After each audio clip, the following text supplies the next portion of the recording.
Good evening, everybody, and bless you. Welcome to the November 4th Half Moon Bay City Council meeting. As a reminder, we have Spanish interpretation services available in person and on Zoom. On-Point Language Solutions is in the back left corner if anyone needs assistance with interpretation services. Please head over there and they'll give you a earpiece for interpretation. Victor or Nicholas will now provide information on how to receive interpretation services if you're in need of them. With either of you? Great, thank you.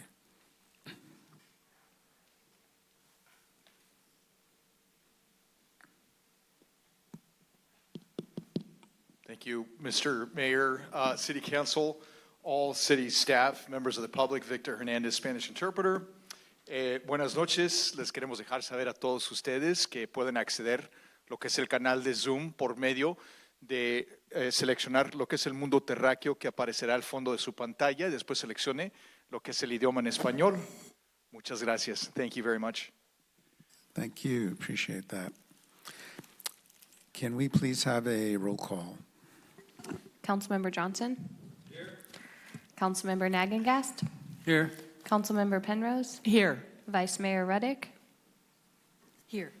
Mayor Brownstone? Here. We have a quorum. Thank you. Can we all please stand for the Pledge of Allegiance? Thank you.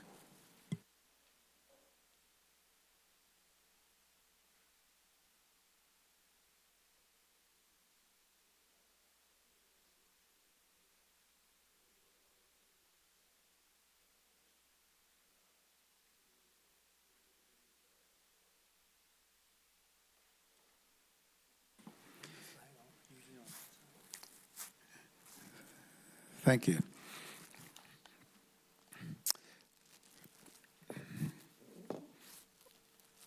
I move that we approve the agenda. Can I get a second? Second. All those in favor, say aye. Aye. All those opposed? Agenda is approved. I don't believe, do we have any proclamations and presentations? Recording in progress. Great, thank you. Any additional announcements, Matthew, of our upcoming events in November? We'll actually cover that during CM updates. Great, If that's okay. Okay, thank you. Report out from recent closed session. Thank you, Mayor and Council. The Council did meet in closed session earlier this evening to discuss 3 items. 1 item of anticipated litigation, 1 item public employee performance evaluation of City Manager Matthew Chittister, and a 3rd item of existing litigation, the City of Half Moon Bay versus Granada CSD and Montera WSD. Nothing to report out from closed session. Thank you, appreciate the report. City Manager updates. Thank you, Mr. Mayor. We have 3 very brief updates tonight. I believe the first will be with Irma Acosta from the City Manager's office.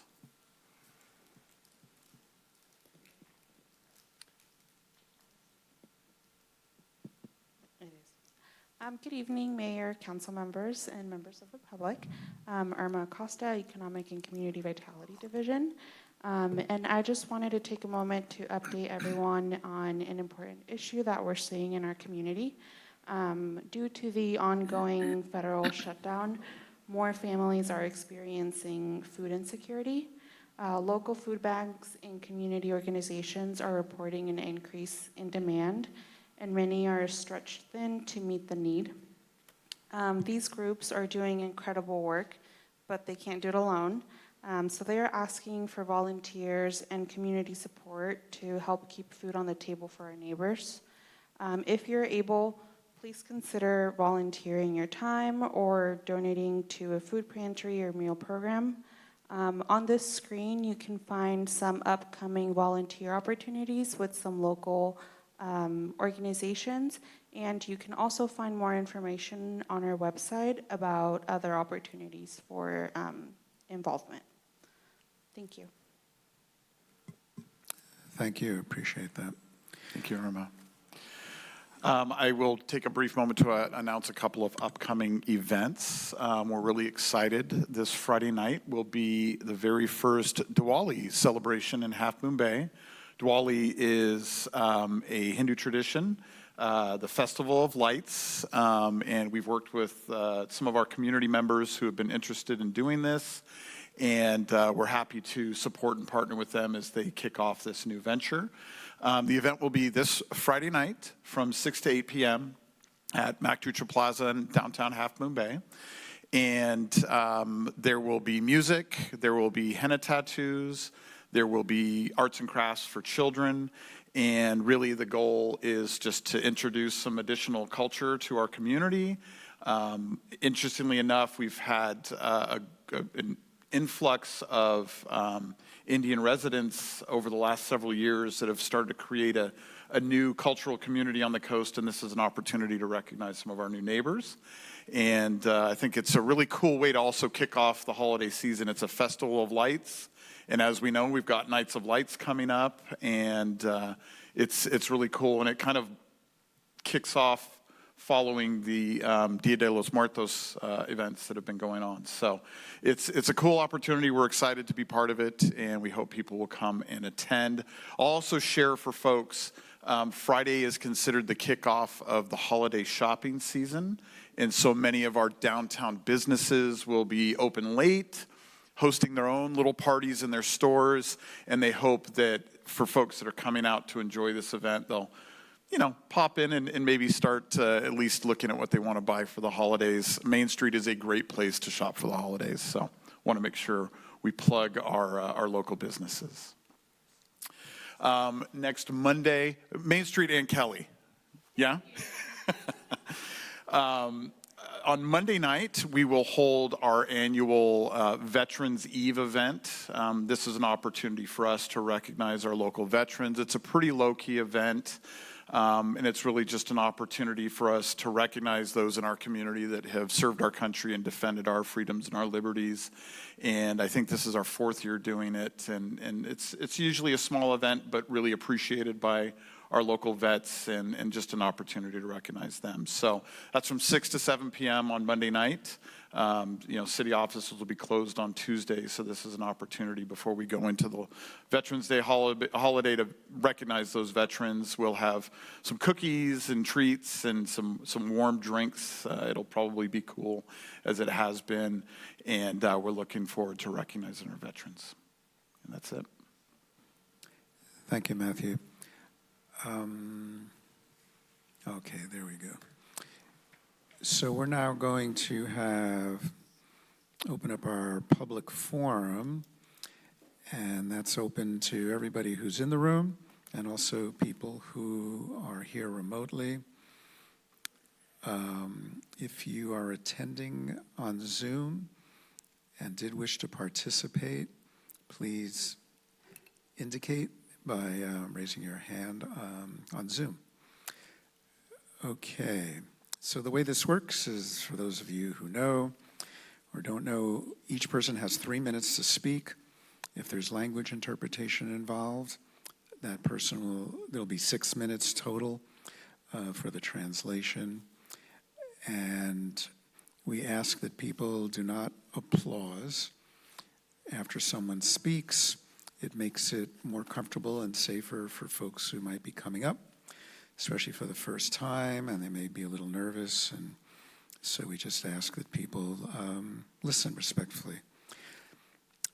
And with that, we'll begin with our first speaker, who is Deborah Penrose.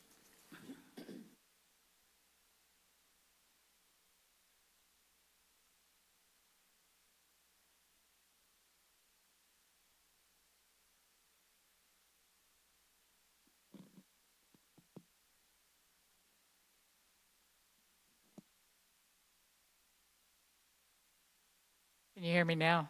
Yes. Good evening. I'm speaking tonight as an elected official and as an angry and frightened citizen of the United States. We are losing our democracy and becoming an autocracy, a dictatorship. Countries that slide from democracy tend to follow similar patterns. Here are 12 markers that describe how the U.S. has regressed and is already becoming an autocracy. A political system limiting personal freedom, suppressing opposition, and controlling civil liberties by enforcing strict obedience at the expense of personal freedom. Autocrats stifle dissent and speech. Autocrats persecute political opponents. Autocrats bypass the legislature. Autocrats use the military for domestic control. Autocrats defy the courts. Autocrats declare national emergencies on false pretenses. Autocrats vilify marginalized groups. Autocrats control information and the news media.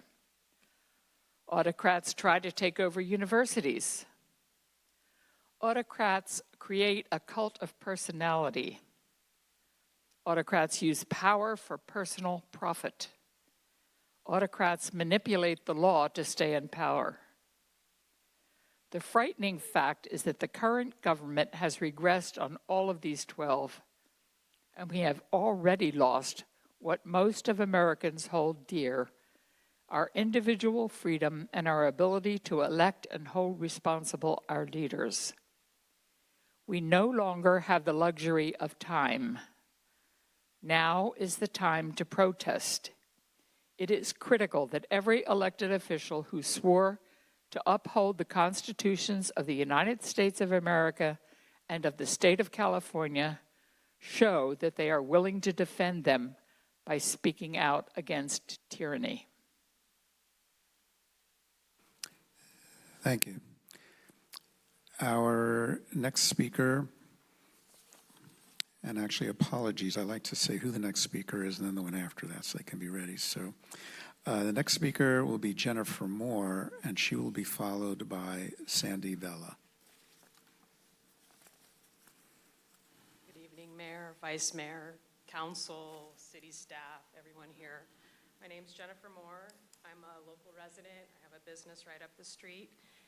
And I'm just here because I care about my community and I have a lot of passion. As we move forward with the lease agreement, let me put my glasses on, sorry. With our lease agreement involving Mercy and Alas, I strongly recommend that we engage in our own land use real estate attorney to represent the city's interest, not only with, whoops, never mind, not that part. Jennifer, can you keep speaking in the mic? Because that'd be great. Oh, Yeah, sorry, I appreciate thought I it. moved it We closer, can hear sorry. you clearly. Thanks. Do you want me to start over? It is essential that the city staff take lead in developing and reviewing lease terms rather than relying on Mercy Housing to manage this process.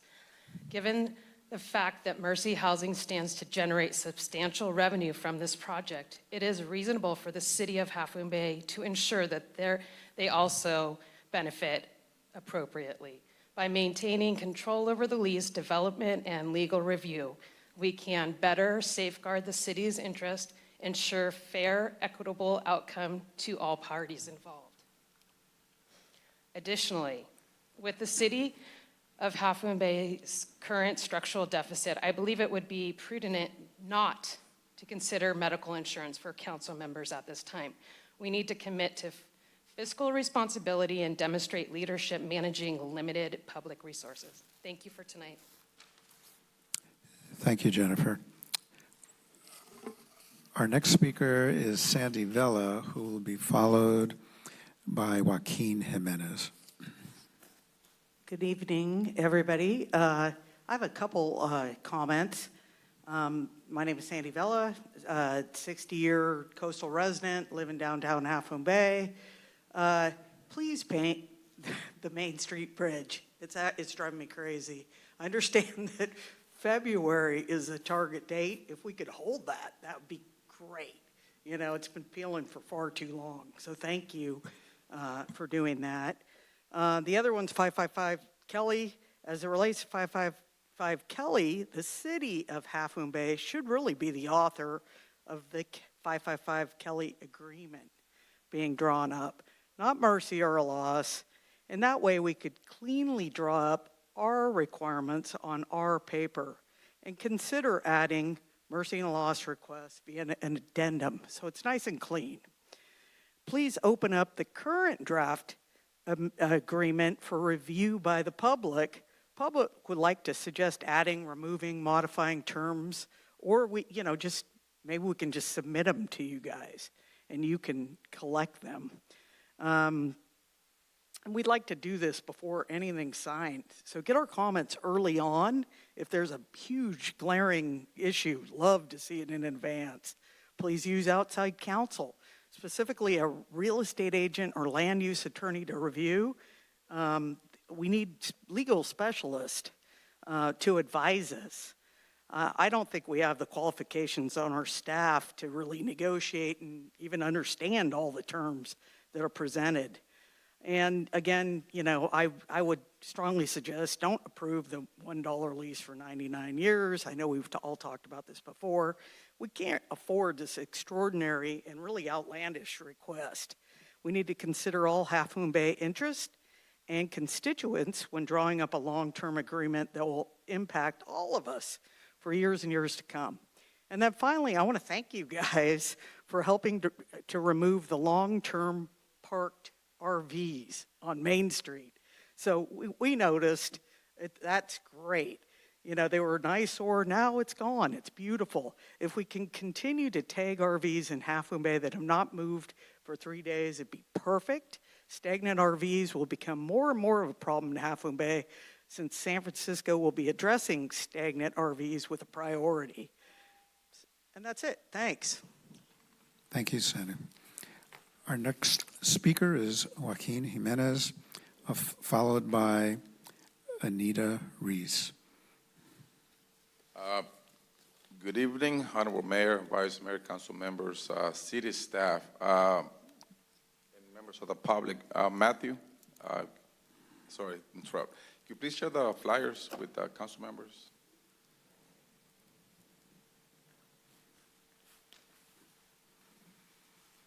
November 22nd, music and vendor events, support local businesses or small businesses, music and vendors. Everybody's welcome. First event is going to be happening at McDutra Plaza. I'm going to have a series of events happening, in that area. The second event will be preparing for December 20th. This is a plan to help our local businesses. Downtown Association I called Betsy Del Fierro to let her know about the event that is happening. I visited some of the shops downtown and left some of the flyers to promote this event. We have a lot of small businesses, in our community that need our support. And just preparing them to come to downtown, and have a great time. Public Library plans to be there and have activities for the families, and several of the vendors that we usually see on Main Street. Some of the other vendors that visit the area, to different festivals. And this is just a plan, to bring more people downtown. We get a lot of visitors, on the weekends, and we want them to enjoy visiting Half Moon Bay. The plan to have music, activities, and make it fun. Make it fun, and hopefully our economy will benefit from it. That is the whole idea, visiting Half Moon Bay, and they get to know our downtown area.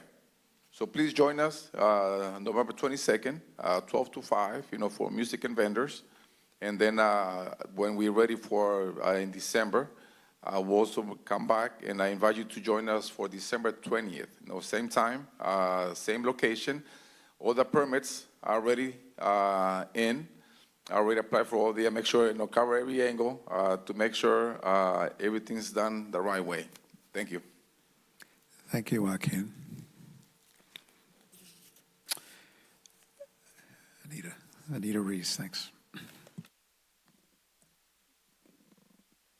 Hello, Hello, Anita Reese with the Unhoused on the Coast Outreach Program. It's a program of the Pacifica Resource Center, which is primarily funded by the San Mateo County Center on Homelessness.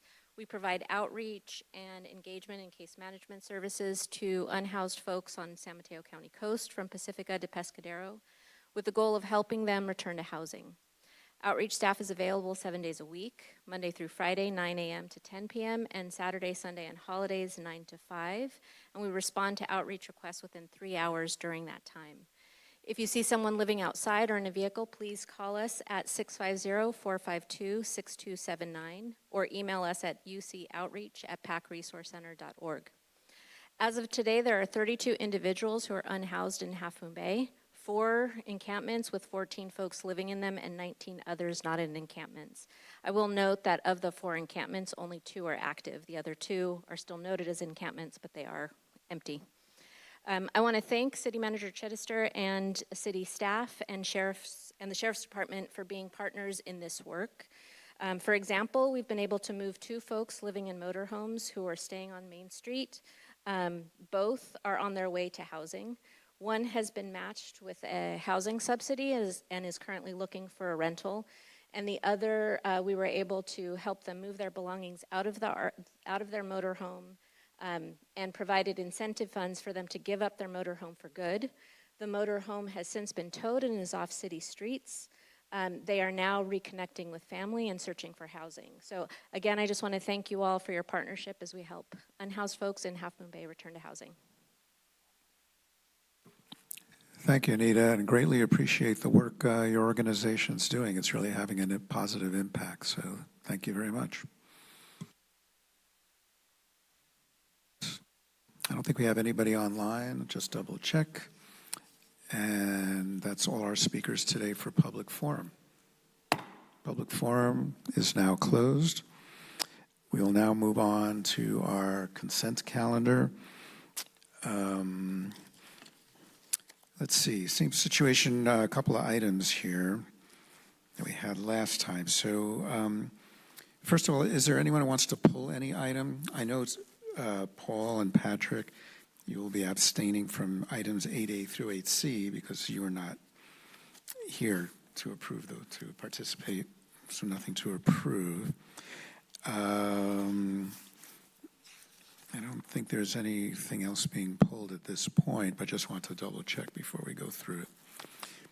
So, it's actually A, 8B, C, and D. oh, sorry, that's right. I was looking at 8A. Thank you for that. Okay, that's right. Okay, so I'll do those separately. First, can I get a motion from the remaining 3 of us to approve, actually, I'll move. I move that we approve items B, C, and D, which include approving the minutes of the January 19th, 2022 special session, the March 1st, 2022 regular meeting, and the minutes of the February 15th, 2022 special meeting. Can I get a second? Second. All those in favor say aye. Aye. All those opposed? Thank you. Okay, now for the rest of the consent calendar, including, I move that we approve items 8E, approve the minutes of October 16th, 2025 special meeting, minutes of October 21st, 2025 special meeting, minutes of the October 21st, 2025 regular meeting, the treasurer's report for the quarter ending September 30th, 2025, and that was item 8H, sorry, item 8I, adopting a resolution authorizing the city manager to execute a licensing agreement with the Seahorse Ranch for non-exclusive use of city property along Poplar Beach for a term ending December 31st, 2030, at an initial annual rate of $13,117 with a 3% annual increase throughout the term. Move approval. Second. I think do we need a roll call on that, preferably? Yes, it does involve money. Why don't we have a roll call on that, please, for the whole Councilmember consent Johnson? calendar. Absolutely, yes. Councilmember Nagangas? Yes. Councilmember Penrose? Yes. Vice Mayor Reddick? Yes. Mayor Brownstone? Yes. Motion carries. Great. Moving on to ordinances and public hearings. We're going to begin with item 9A, the introduction of an ordinance adding Chapter 7.65 Commercial Vitality Ordinance to the Half Moon Bay Municipal Code.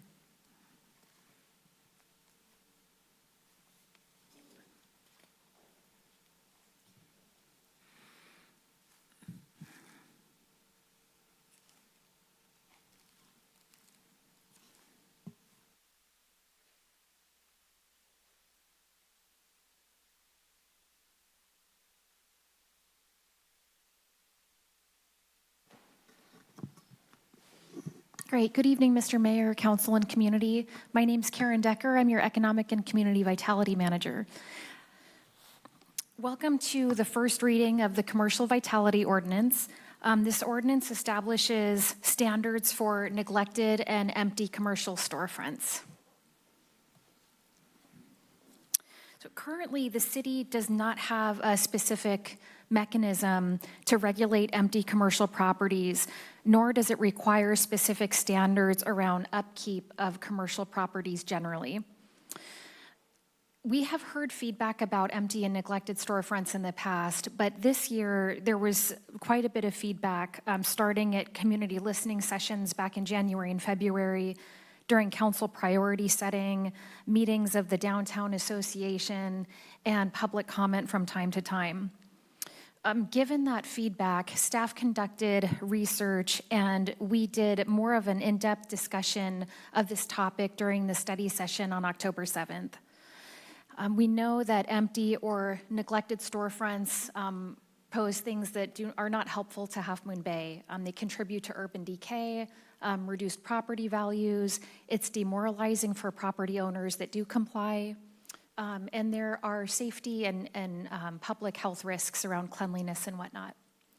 So the overall goal of the ordinance is intended to support active and attractive and safe commercial areas in Half Moon Bay. The proposed ordinance would add a new section, Section 7.65, to our municipal code. It would specify standards that don't currently exist, and it would require property owners to notify the city whenever a storefront is going to be vacant. At this time, there's not really a reason or an incentive for property owners to engage with the city. And so I think that by adding this requirement, not only would we not have to rely on just walking by or word of mouth whenever there's been churn in the city, but it necessitates a conversation between a property owner or the responsible party with city staff. It also establishes maintenance and display standards, which we haven't had before, and it provides the city with enforcement tools. Collaboration with property owners is really at the central to the ordinance. So whenever possible, staff, including our compliance officer, will opt for educating and collaborating instead of jumping right into accountability. But should there be situations where we may have some bad actors or those who are not incentivized by the other means, the city would have leverage to follow up. Many other cities have versions of this ordinance.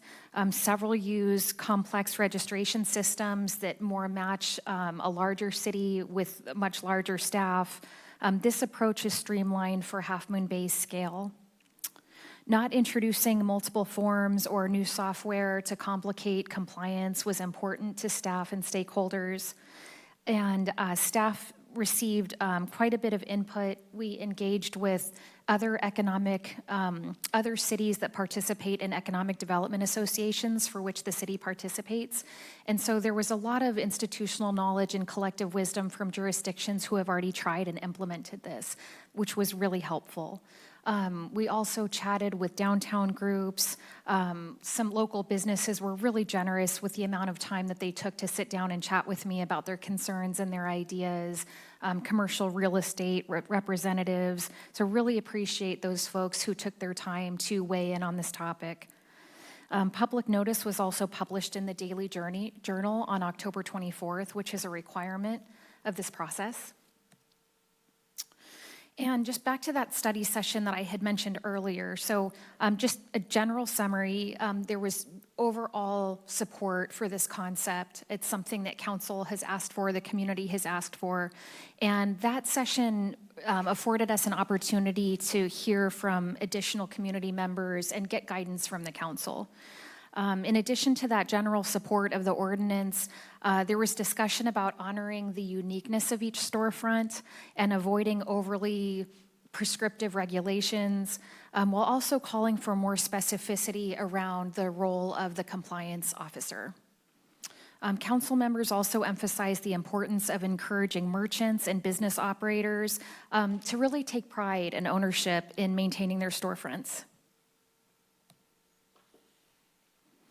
As a result of feedback throughout this research and specifically that study session, staff went back to the draft, and this is just a summary of some of the key revisions that were made, and they generally fell under this umbrella of cleanliness and maintenance. So following the study session, staff revised the ordinance to reflect that feedback, and in particular, staff added provisions to address these concerns around commercial properties. So clean awnings and legible exterior lettering. We added more specific language around dumpsters and trash cans, that they must remain enclosed, that no trash or waste is left outside of receptacles, and that regular cleaning and maintaining of exteriors and interiors is important. We also provided clarification around standards. The ordinance defines specific upkeep and maintenance obligations for commercial properties, supported by clear enforcement guidelines to ensure consistency. The ordinance also references compliance with the code, the city code generally, but we also intentionally pointed to specific parts of state health and safety codes. There are some parts of that code that are irrelevant because they apply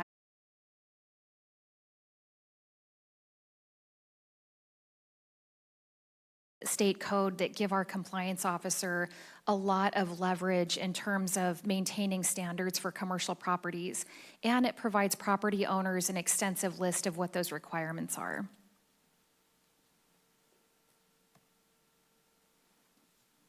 Staff also included examples around the section of the ordinance that talks about empty storefronts.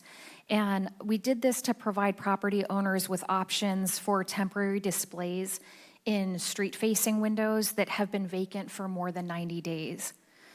The intent is to encourage storefronts to appear active and visually attractive while minimizing regulatory burden on property owners and limiting the need for extensive staff involvement. So compliance with having an empty storefront that remains active could look like simulating that a business is inside, could be a desk with some flowers. We could point them in the direction of working with downtown organizations that have maps, the History Association with QR codes. I was just chatting with the superintendent of Cabrillo Unified, and Dr. Miramontes is happy to put staff in touch with the high school or the middle school to bring in student art from a local level. So there's a lot of cost-effective ways to activate spaces that need not be cumbersome or expensive.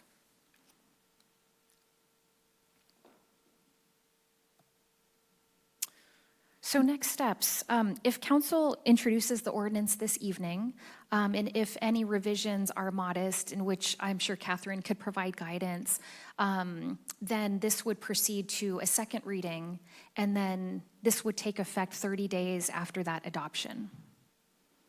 I'm happy to answer any clarifying questions before I turn it over to the mayor to open up the public hearing. Thank you. Clarifying questions from council?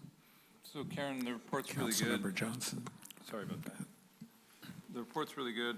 Thank you. It's kind of what I was drawn into months ago with Betsy at It's Italia. She actually is the one that brought this forward to me. The planners, this walkways, the leaves, the printers building. The sign's going to fall down and hit somebody. Can I put some kids' drawings on the building so it looks better, because we're doing all these events? So she really brought this forward. And this is what we got now. But I'm a little worried here because I'm getting texts from her that she didn't really get a chance to put a bite of the apple. Did you get a chance to talk to her about this one? Did she see this and review it? This was introduced to at the Downtown Association meetings, and then copies of the ordinance was provided to the Chamber and Downtown Association for distribution among their membership. I'm still happy to sit down with any business owner that wants to do a deeper dive.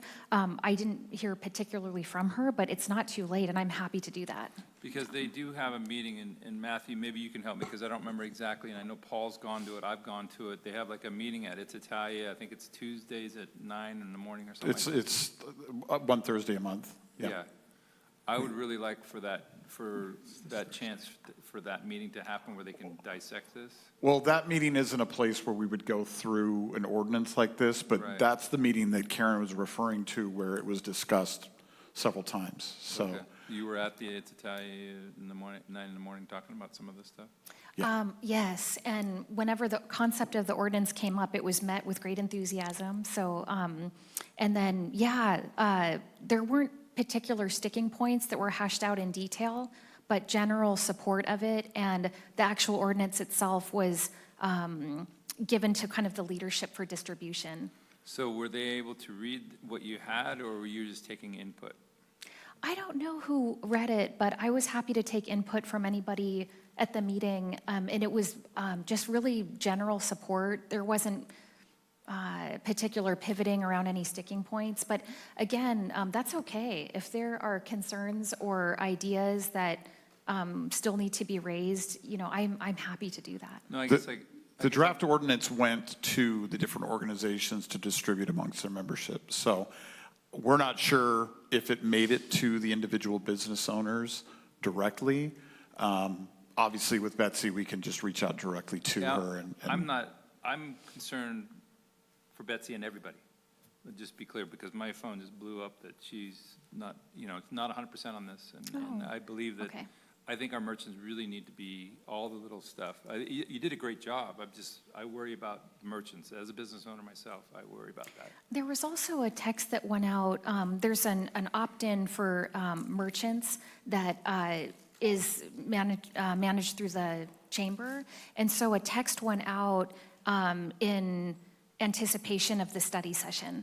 And I'm on that thread, and I received that text, and I think Matthew did as well. So any downtown businesses or chamber members that opt into that, that was just another way to get the word out that the study session was happening, that the ordinance was available to view, and that the study session was a great opportunity for public comment. Tonight, this first reading is another opportunity. So, I'm sorry to hear that, but It's happy all to good. engage. This is the process. I mean, I'm just sharing. The other thing I'd like to just pull in, because I don't think we have it mentioned, but just the benches that we have on Main Street, like there was one that I actually grabbed because the downtown beautification owned it, and I was told, if you want to clean it, clean it. So I went and cleaned it. I power washed it. But there are benches you don't power wash, and there are some that we can, that are owned by the beautification, if I'm not mistaken. But I think that would be something that every once a year, they're teak, you power wash and you put some sealant on there just so that they look nice and bright and clean. And there was graffiti on them too. But I think it's just generalized language. That's kind of what Betsy brought forward in here. There needs to be a little bit more definition on neat and orderly. So I think that's one of the comments you put forward. And if I can, Mr. Mayor, if I could jump in, there's a second thing that we'll be working on, which is really policies around street furniture and street, the artwork, flowers, flower pots, benches, all of that. We're going to wait to really tackle that until after the November 18th special meeting, where we'll hear from the fire district about all the new fire laws, because that is going to affect that. So something we were working on concurrently, and we put a pause on until we get through that. So I think it's a little different than what we're trying to address here with this ordinance. It's a separate issue that we'll address in a different way, the furniture piece.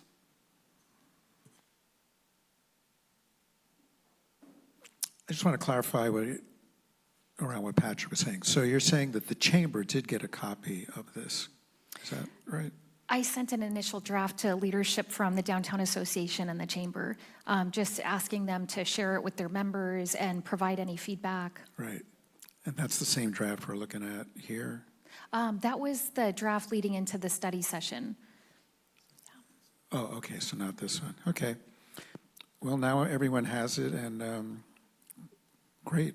Please have Betsy and others, contact Karen. I actually contacted her on Saturday when I had started reading this, so she was Okay. aware of it, and I gave her heads up. You need Great. to get going on this and read it. So I'm doing what I can, but I just want to make sure everybody's involved. Sounds good. Thank you for bringing that up. Any other, Paul? Thank you. A couple of things in here just to clarify, which may make a difference when we deliberate later. I noticed about sidewalk repair. Are property owners responsible to repair the sidewalks in front of their businesses? The landlords.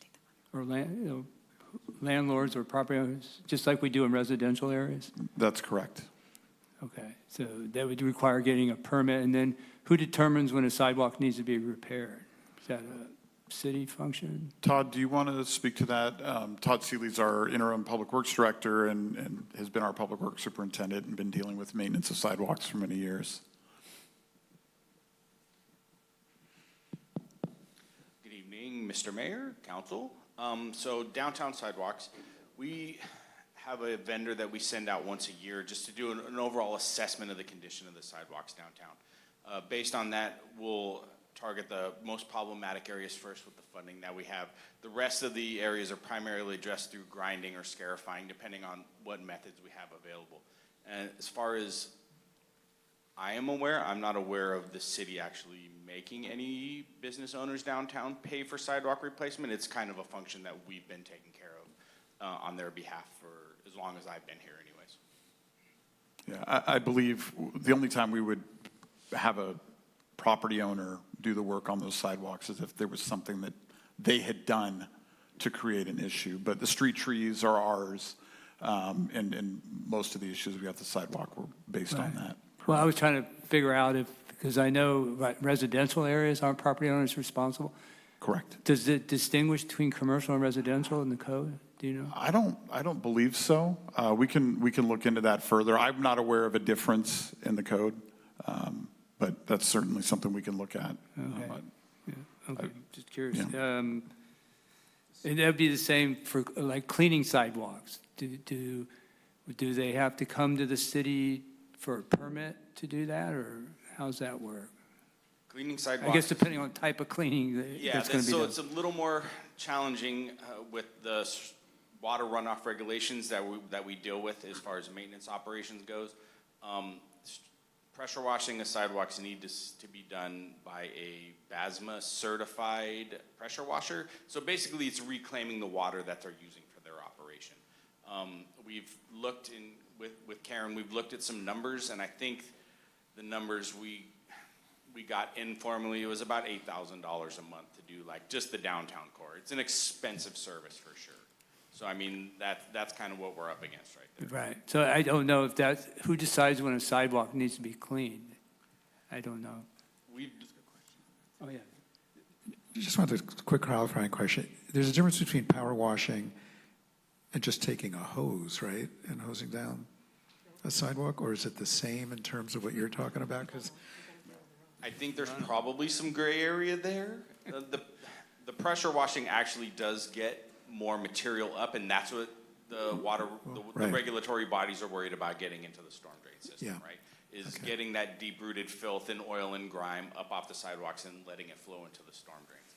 Hosing it down, I mean, if we're talking just about, if we got a call that there was a pile of vomit, or, if someone vomited on Main Street, we're gonna hose it down, right? That's what we're gonna do. If there's human waste on Main Street, we're gonna hose it down. That's what we're gonna do, right? So pressure washing is probably a different threshold than we're talking about here, but there is probably some gray area in that. I think there's a big difference. I mean, I hose down some of my sidewalks or backyard, but man, if I use a power washer, wow, what a difference it makes. So it's like night and day in terms of the intensity of the power wash. So I would just hope someone could at least just hose something down and just make that sort of differentiation. Okay, thanks for starting. Yeah, sure. One last thing. on that note, because we're talking about cleaning awnings, so then are we in detail of how we're gonna clean those awnings? Because I mean, I went downtown and I saw somebody hosing down the awning, and I took a video of it. It was pretty impressive how much dirt was coming off and how nice it looked.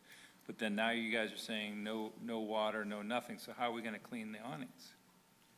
I don't want to speak for Matthew, but I think that's probably part of the discussion that he was talking about for the November 18th meeting with regards to fire codes and what is going to be allowed on Main Street with the update to the fire codes. We're not sure what the guidance is going to be on that. So the awnings could very well disappear. We're not 100% sure yet at this point. And I think based on your questions, I think there's some level of detail that the current ordinance does not get into. And we're gonna have to determine, do we need to get into that level of detail in this ordinance, or can it be that when someone needs to do this work, they need to come and talk to us about what's appropriate? And unfortunately, that's probably the better approach, because if we try to get too specific, things change all the time. We're gonna be updating this ordinance constantly. So there's probably a happy balance there. So we'll research some of the questions that you've asked, and we may need to make some either clarifications of the ordinance or just language that references how people can get information about what are the current practices and best practices for doing some of this work. And then I have one more thing for Todd and Matthew, is there are on Main Street in front of the storefronts, right where the trees are, there is cracking that's lifting. I was walking with Keith near and just shooting the breeze with him, and he's like, stops, and he goes, this is a lawsuit ready to happen. And then we go across the street to Acuña's, same thing over there. There's cracks that have been ground down, which you guys are doing, that's great. But they are significant, and their array is pretty good. So we might want to assess that every once in a while and know how I guess how tall or how high a crack is supposed to be before it's, in danger of somebody trip and fall. Typically, anything above an inch, we're going to want to address immediately. Anything less than that, we kind of look at it. The reason that there's still a significant amount of lift downtown is that we just got our contractor under contract for this year's round of doing it. So we expect them to be mobilizing in the next week to actually go out and start working in the downtown area. There's a ton of areas that we've identified. It's actually fairly reasonable priced for the service that we're going to get, and we expect to get quite a bit of it done this year. So expect to see that change in the next month or so. We should be done with everything. Paul, did you finish? Yeah. Let's keep it going. Yeah. Can you tell me, when you work on the lift, what are you working on? Are you working on things below 1 inch? Oh, anything above an inch goes to the top of the priority Yeah, I list. know, but what about, is there Yes. any minimum amount that you are? I mean, really, about a half an inch is kind of where we're at. It's all based on the ADA codes, and I don't have those in front of me right now, but basically the most problematic areas, the vendor comes out and does the assessment and gives us a list, top to bottom. These are the areas you guys need to focus at first. We expend all of our funds on those areas and get those areas done. And then we start going on the areas that still are in compliance for ADA, but could potentially get worse because of the tree root lift and stuff that we have going on in those areas. Thank you. And maybe you can address this next one too. I noticed in here is about dumpsters and, trash receptacles, having them locked between different hours. Is that something that's required now? No, it's not. And there's some implications with this in working with Republic. Yes, I mean, is there a cost to this then? Does Republic charge to do this?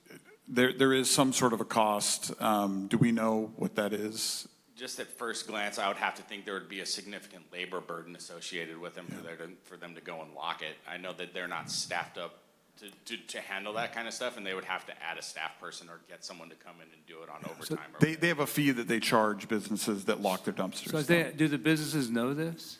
I mean, I just throwing this out. I mean, I'm not, these are questions that I, come up with real quick. And then the other was, it says the enforcement mechanisms available in Title IV of this code to remedy violations. So what exactly is the Title IV tells you what to do or gives you the process to do something? I could take a stab at this one. Title IV is the code enforcement chapter.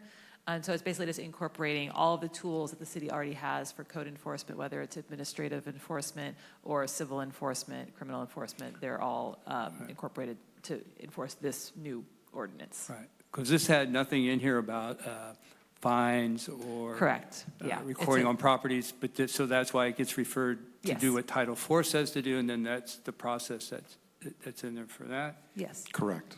Okay, and then one other quick one.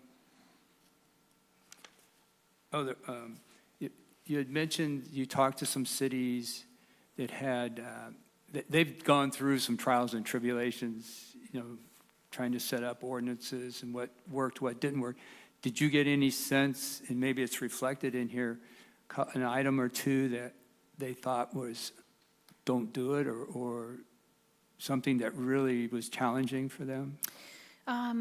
The registration process being extensive, the amount of code enforcement officers, plural, at the jurisdictions that had more detailed requirements around registrations, the databases, the tracking, the staff capacity, that was not fun from a city staff perspective, and it got to be labor intensive and expensive. But those cities in particular weren't located in coastal zones that had as much process as we do. They had much more active commercial and industry areas, manufacturing. It's just not apples to oranges. But when I looked at smaller cities like Patterson, and certain aspects of Santa Cruz, but Santa Cruz is substantially larger, there was much more commonality, and just the feel and the culture and social ethos of the town seemed to fit Half Moon Bay better in terms of scale and capacity. Okay. So, and we tend to focus on Main Street. Is this only intended for Main Street? So will this be like in, I never get the names correct, like Safeway Shopping Center? Starflower Village, and yes, So- this is intended to be citywide, so commercial, something first there even. floor. Yeah, Ah, interesting. Not just Do they heritage all Main. know this is coming too? I mean, I wouldn't say every property owner knows about it. It's much easier to flyer and engage the merchants, but more often than not, the business operator is not the property owner. Right. Yeah. Right. I just want to, because would this go to the Ritz even, or? Yeah, That's any commercial business will have to Golf abide course by even? this. Yeah. Huh, interesting. So- Okay, those are my questions. Thank you. Any other council members have more clarifying questions? Okay. Do we have any public comment? I don't think so. Nobody online. Okay, public comment going once, twice, 3 times. It's been opened. We're now Just want to closing. clear up the record that the public hearing has been opened. Public comment is now open. Okay, nothing online, nothing in the room. Public comment is closed. Now have council discussion. Yes, go ahead. Yeah, there's nothing in the ordinance right now about clean windows. And that's of concern to me, because the 2 properties that I know of on Main Street that are the most offensive have dirty windows. And I would like to see us at least consider making some statement about having clean windows. We did talk about clean windows internally, community development and the city manager's office. We are complaint-based, so that could be manageable, but I know that there was some concern that if that was actually an expectation that that could be burdensome for staff in terms of monitoring for that, trying to look for that, enforcing that. But do any of my colleagues want to weigh in on that, or do we not feel strongly about that? Because we had discussed it. I recall that from feedback you provided during the study session, Councilmember Penrose.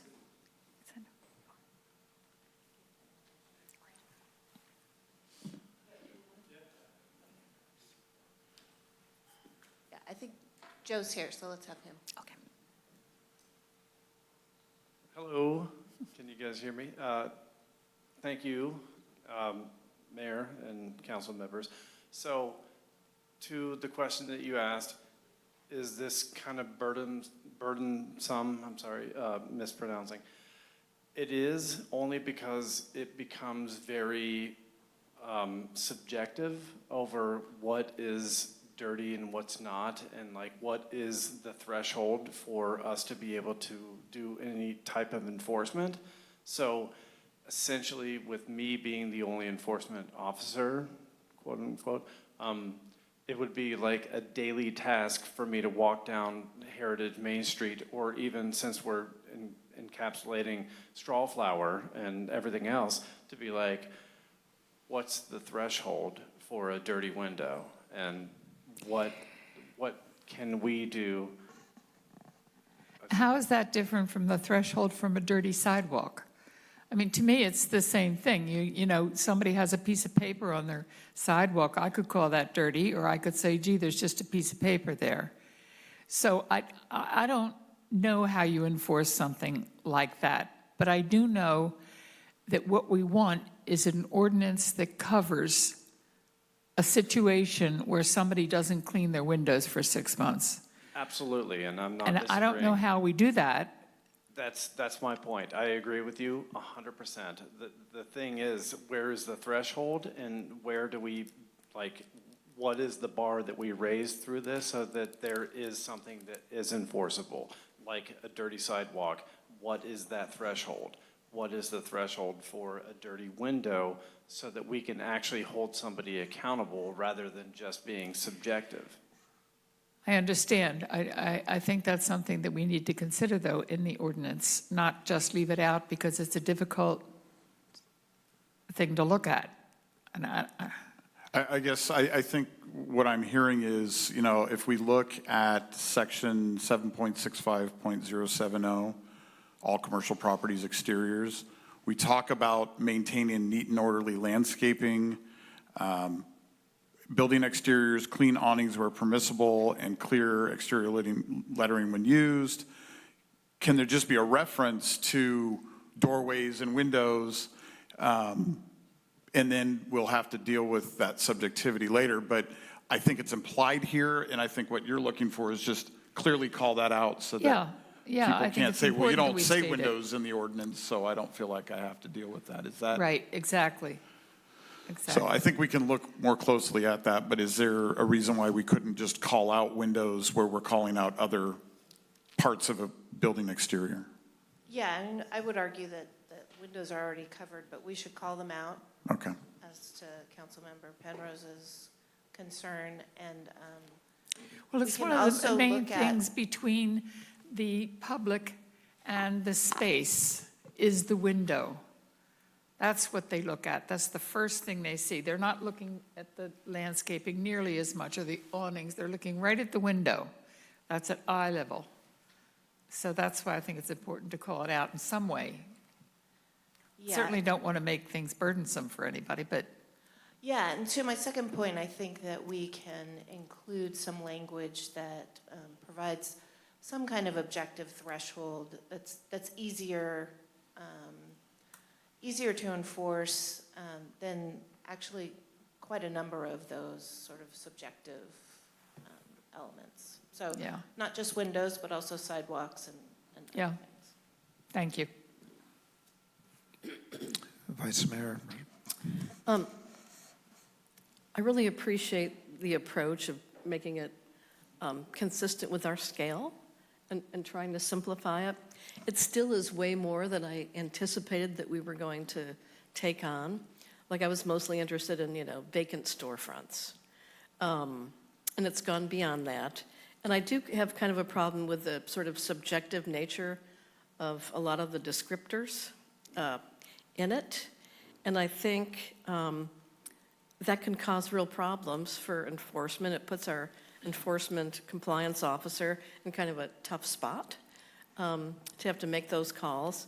So I think if we're going to have an expanded approach to like upkeep and things, I think we need to at least have a companion guidance document that, relieves the compliance officer of some of the burden of subjective interpretation. And maybe you use photos. Maybe this guidance document has photos. Here's a dirty window. You can't see the merchandise or something like that. Here's a dirty sidewalk. But, and I think photos are the way to go because there's less room for interpretation because most reasonable people can agree what's dirty, what's clean and that sort of thing. But I think you need photos. But bottom line, what I'm saying is you need some sort of guidance document to make Joe's job easier, to not put him or the city in a position where you have multiple interpretations flying around, or, people, make charges of influence peddling. He likes you better than me, and, mine's not that dirty. I don't think we should, be involved in that sort of stuff. And it requires ultimately, like the city manager, the community development director step in, maybe the city attorney. So it's more than I thought we were going to do. And I think because of that, it introduces some peril in a small town where everybody wants to feel good about each other and, neighboring businesses and things like that. So, we might, take another look at this, or at least create a, companion guidance document.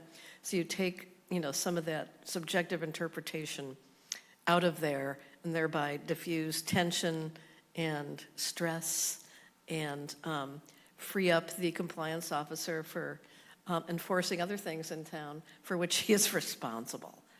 So I think we maybe have bitten off more than we can chew. It's just my observation. But given that, I think you came up with a reasonable approach that sort of works for our community, and it was thoughtfully done. I just think that there's still some issues here that creates issues for our staff and gets us into a battle of interpretations. Yeah, and I hate to use this word, but I'm going unintended consequences. And I think along the lines what you're talking about, when you leave room for interpretation, what I worry is what I may think is quaint and rural, somebody else may call that junk or it's a hazard. And I know we have some eclectic properties in town, which I think are wonderful. I think that's why folks come over the hill to come here to see that, whether it's a sign on a piece of plywood that you can get something. But I think it's kind of our character, that I think makes it attractive for folks to come here, and especially we're not just the beach, we're a whole other community here. So I agree if we're going to have a lot in here, and I'm a little uncomfortable that all the businesses really realize what's happening here.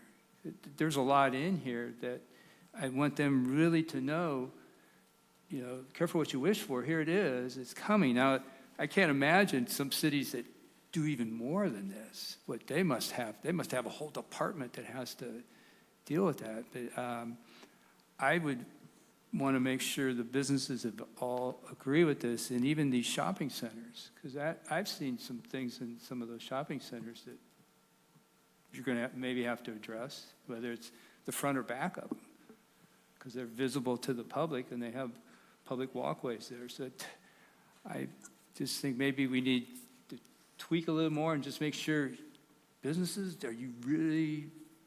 this is coming. We're going to have this. And maybe whittle some of the stuff out, ultimately. But, one thought I had is, because of these sorts of issues, like, if we could make it maybe a pilot project, or, put a sunset on it, like, for 2 years or something, build some experience with it that'll show us, is this workable, is it not? I don't know, but I think it's a lot to take on. Mr. Mayor, if I might respond, I think these are really great comments. And really, as the scope of this changed, it was exactly for the reasons you're describing, because I'll use an example. Everybody's familiar with it. We had this glorious donation bin on that property line between 7-Eleven and Rite Aid. And it's been an issue for many, many years. And Joe has spent more time than you would ever want to know trying to enforce that under our current code. Because everybody agrees it's a problem. Everybody agrees that it's ugly and it's a problem for our community and a nuisance. And enforcing that has been a nightmare. And luckily, through a lot of work from lots of people in this room, and especially Joe, we finally got rid of it. What we're trying to prevent is that. Years and years of fighting to get rid of something because our current code doesn't address these things directly. So I think to your point, that's why we've expanded this beyond just the vacant storefronts.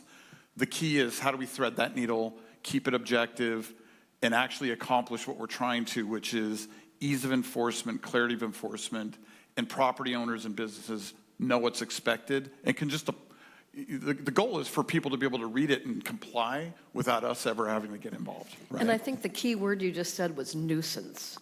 And I'm just guessing here, but it seems to me that it's easier to define a nuisance than it is like clean and orderly, right? But I think that's been the problem. Yeah. Because everybody would agree that that particular issue was a nuisance. Right. And we spent years trying to use that very subjective term as the only means we had to enforce it. And we finally got there with help from the property owner and the business that was allowing it to be there. The thing about nuisances, though, is it's easier to establish and levy fines and collect them because you're making it more like civil code sort of stuff, where it becomes a health and safety issue. So I think that's the dividing line. It's like, what would we like to have because it's nice and attractive for our tourists, but what is a nuisance? And what buckets do you put those in terms of code sections and all that stuff? And I don't bring all this up to denigrate the work because I think if we were going to do something that like this, is good for us. It's just that it just seems, I'm just making the point that I think it's too much. That's all. Is this going to address the issue of the 7-Eleven and the Rite Aid parking? It's been, parking I can lot? address that right now. I just drove by it today. Yeah.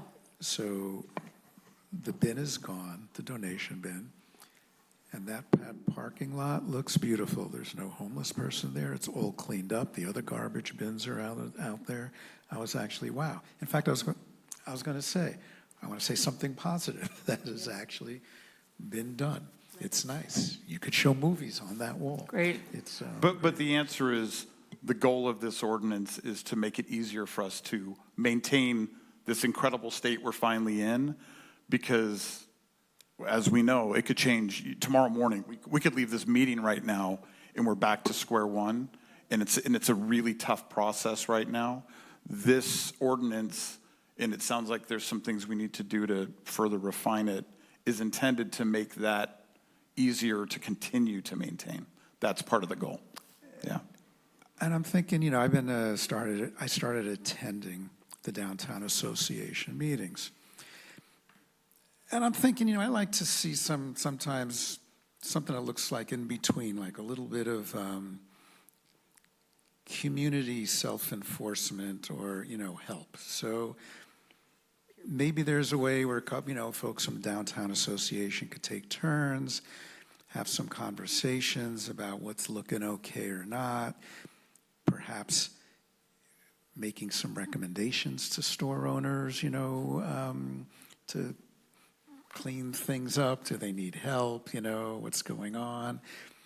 And before anything then gets sent to Joe for enforcement, or whoever's responsible for enforcement, have the Downtown Association,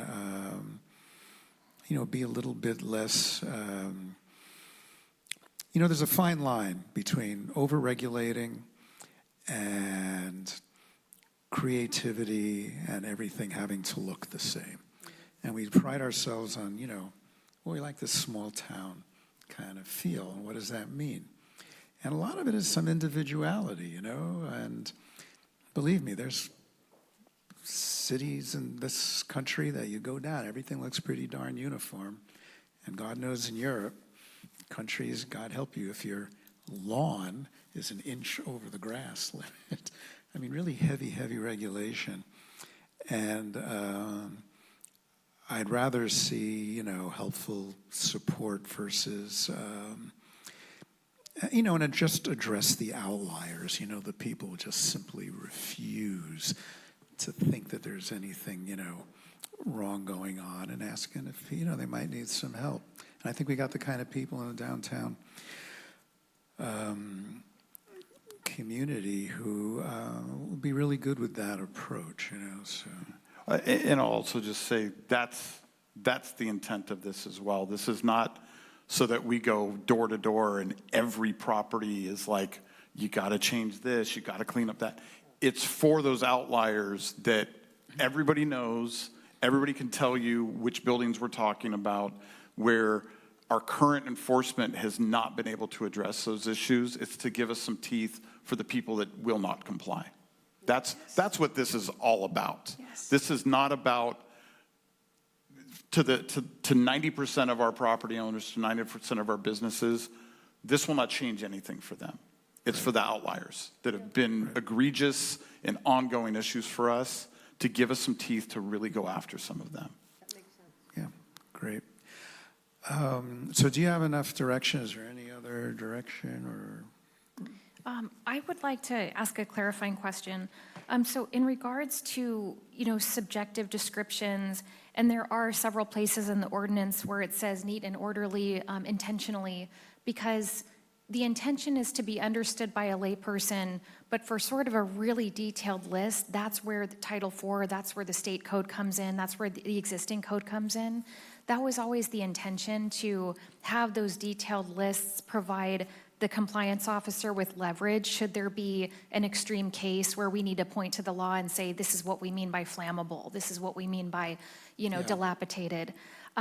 So there are some subjective descriptions, but it's by design because a lot of the feedback was to not be overly prescriptive.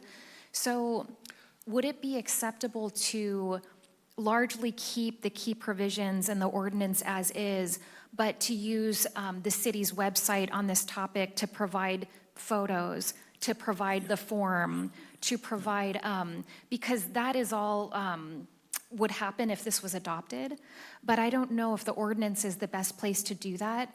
Saratoga in particular did a really great job after they passed their ordinance of just being so layperson friendly on their website and really illustrating what some of these sticking points were without having to change the technical language. Would that be acceptable? I would support this if we have a companion effort to clarify people, like, and for guidance on the web, or a pretty book or something that just, and you probably can't take pictures of local businesses for privacy reasons, but maybe illustrations, but, so, yeah, I can support that, and then we'll see how it goes. I mean, I think it's an okay start, and. Similar to, remember that building standards thing, and we have that booklet. Now, we might not want to be taking pictures of our local businesses. That's a good point. Doesn't mean you can't go to some other cities without showing the name of a place and saying, this is not so good, this is too funky, and give people a chance to see, oh, this is, what you can do to make it slightly, nicer and stuff like that. And so that would be great. And I think just one last thing, Karen. I realize that not everybody sees the announcements of what we'll be covering on a particular meeting. So in terms of the most recent copy of this ordinance, would you mind resending it to the Chamber and to the Downtown Association? Sure. And say this is a work in progress, Of course. We realize not everyone may have seen the latest, edition. So it could get sent out to everyone, so they don't have to come to you. You just say, please Right. contact Karen if you have some new ideas or don't understand something, that would be great, and we'll just keep Robert? that going. Yeah, I'd like to say something. Yeah, please. Yeah, I agree with you. I don't think it's smart to be overly prescriptive in terms of the ordinance, but I don't want to be relying on the city's website. If we are going to be putting it like this, we want people to understand what it means, and that means the city has to take a proactive stance and reach out in some way, and I don't know how to do it, but reach out to the businesses, the vendors, the landlords, and say, this is what our ordinance is all about. Sure. I don't want to rely on the website. People don't go to the website. Agreed. Yeah, I think the website is not enough, and I think there needs to be really proactive engagement around this. You know, my team with the streetscape master plan outreach, I think, is a good example. We can do flyering, we can walk door to door. If we have a city communication that's a hard copy again, like Currents, I think that there are several mechanisms. A member of my team, Irma, is actually drafting a business resource guide. This could be a helpful chapter for property owners, you know, so I don't think it stops here. I think if it gets adopted, that's just the starting point of spreading the information in multiple mediums, because absolutely, how many frequent flyers are going to check the city manager office page on a website under a government umbrella? Right. So understood.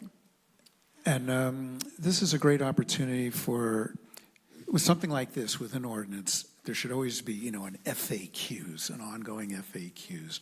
And I think that's a great role for the chamber to help us, because they've got, you know, they're downtown, they'll have their ear to the ground and say, yeah, what's some more FAQs that you're hearing that we can maintain, and it would be a living document Absolutely. to explain the ordinance. So it's right, because like you said, there's things always changing in regulations, you know, from the fire department, all that stuff. So, And you know, I like the word vitality, but I also like the concept of talking about community pride. You know, that's something everybody who lives here can relate to and does business here. It's a matter of pride, not just, you know, increasing business and making business more successful. It's, you know, we want to take pride and care in our community. So if we can weave those concepts in, you know, I think that's good.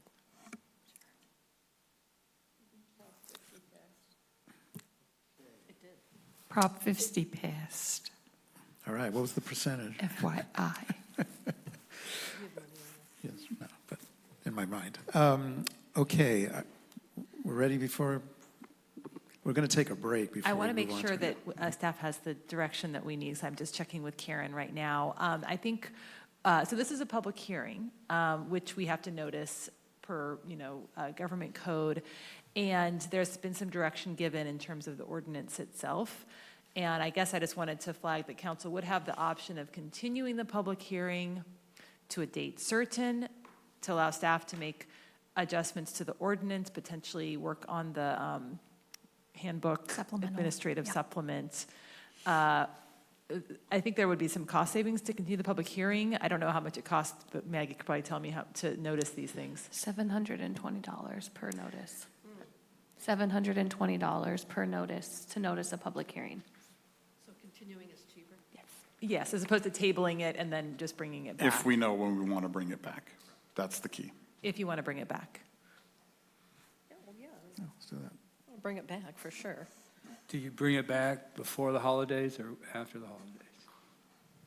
I mean, to me, that's where we start getting into running out of meetings. Well, I don't think we necessarily have to have a guidance doc, you know, for us to adopt this ordinance. We want to give direction that we want that.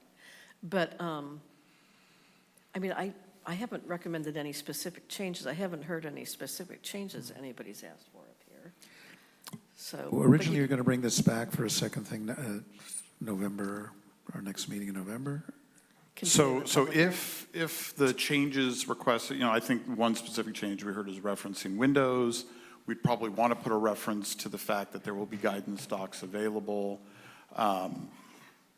If that was enough and you were ready to, you know, approve this tonight for a second reading, that would go on consent on the next council meeting on the 18th.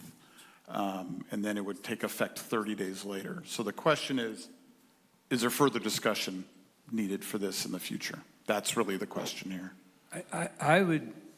I'd rather not do a first reading tonight. I mean, I would, even the next meeting, if that's okay, but I really want to make sure the businesses understand, and there's costs in here. To lock your dumpster is a cost. I want to make sure they know that, which I think it's a good thing, because it benefits everybody. I think that's, you were talking about community pride, but I think that's something that, we're all in this together, I think is what we're trying to say. We're here to help. I hate to say I'm from the government, I'm here to help. But I mean, we are, and trying to address the concerns that we've heard from the business community. Right. So if we want to come back for further discussion, November 18th is not an option. That's the special joint meeting. It's very focused on other things.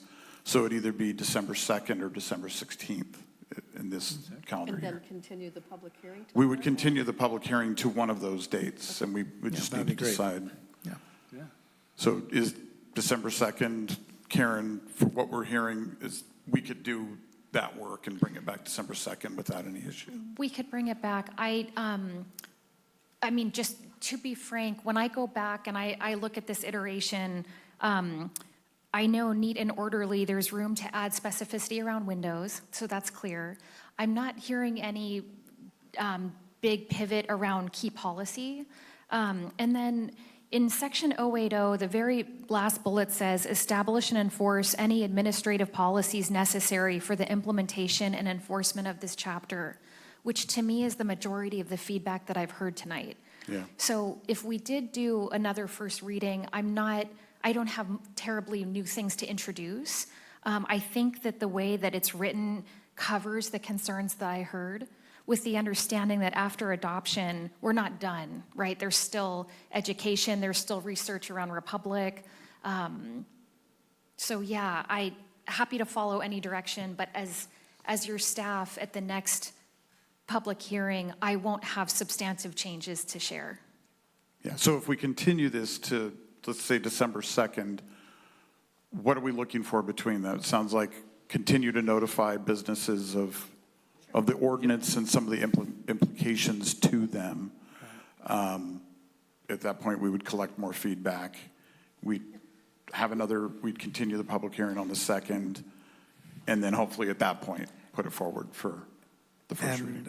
I would recommend, to Kristlyn, have some meetings, the chamber can have in the evenings and stuff, or, where people from, business owners can come and talk about it, or bring in the landlords, whatever she can do to get some more feedback. The shopping center people, I think. Shopping center. I mean, those would probably be our meetings, not the chamber's meetings, because it's our ordinance that we're trying to adopt. Obviously, we do it in coordination with the chamber and the downtown association. But if we want to do outreach meetings like that, that's really on us.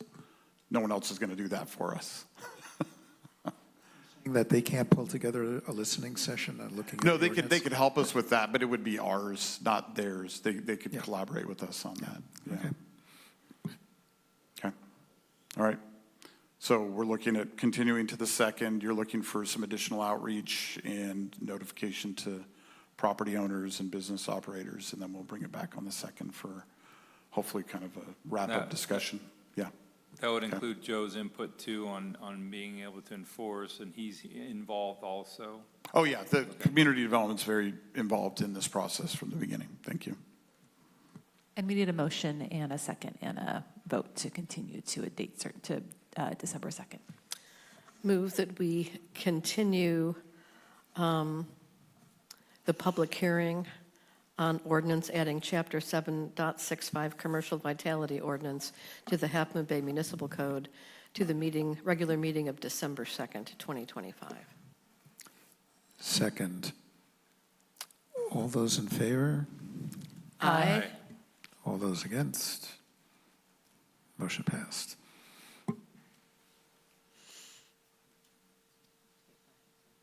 We're going to take a 5-minute break and then move on to item 9B.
reopening our session. Thanks, everybody. We're going to move on to item 9B, adoption of the 2025 editions of the California Building Standards Code. We'll have a staff report, and this is regarding electrification. Thank you, Mr. Mayor. Good evening, Mr. Mayor and council members, staff and public, little public that we have left. Thank you for having us here tonight. My name is Ben Corrales. I'm the permit technician in the building division, and with me is also our chief building official, Keith Weiner. We are here to introduce the 2025 California Building Code update. As most of you already know, the California Building Code is updated every 3 years. It was published originally this past July for comments and feedback, and it will come back for adoption. After adoption, it will become effective on January 1st, 2026. The most significant change that we have this time around is the creation of a separate Part 7 in the new code for the Wildland-Urban Interface Code. Previously, the requirements of the Wildland-Urban Interface applied to structures in a WUI or state-designated fire hazard severity zone were contained within the California Building Code, Chapter 7, and the California Residential Code, Section R337. At the same time, well, those requirements now they're being moved and consolidated to a new book, basically, Part 7. So instead of 11 books, we now are going to have 12. This change is intended to address the escalating risk of wildfires throughout the state while increasing the resilience of structures and ensuring more sustainable communities within these WUI areas. We also have local modifications, and most of them are two of them. One of them is electrification of buildings. The city is repealing Municipal Code Section 14.06, which require all new buildings to be all electric with no natural gas allowed. The other local amendment is electrical vehicle charging infrastructure. The city previously required electric vehicle charging system infrastructure to be installed on non-residential and hotel motels buildings via municipal code amendment. The requirement for the EV charger infrastructure for residential and non-residential building has been incorporated in the 2025 California Green Building Code section number 4.106 for residential mandatory measures and 5.1065 for non-residential mandatory measures. The municipal code amendment is no longer required. The Green Building Standards Code Title 24, Part 11 shall be adopted without amendments.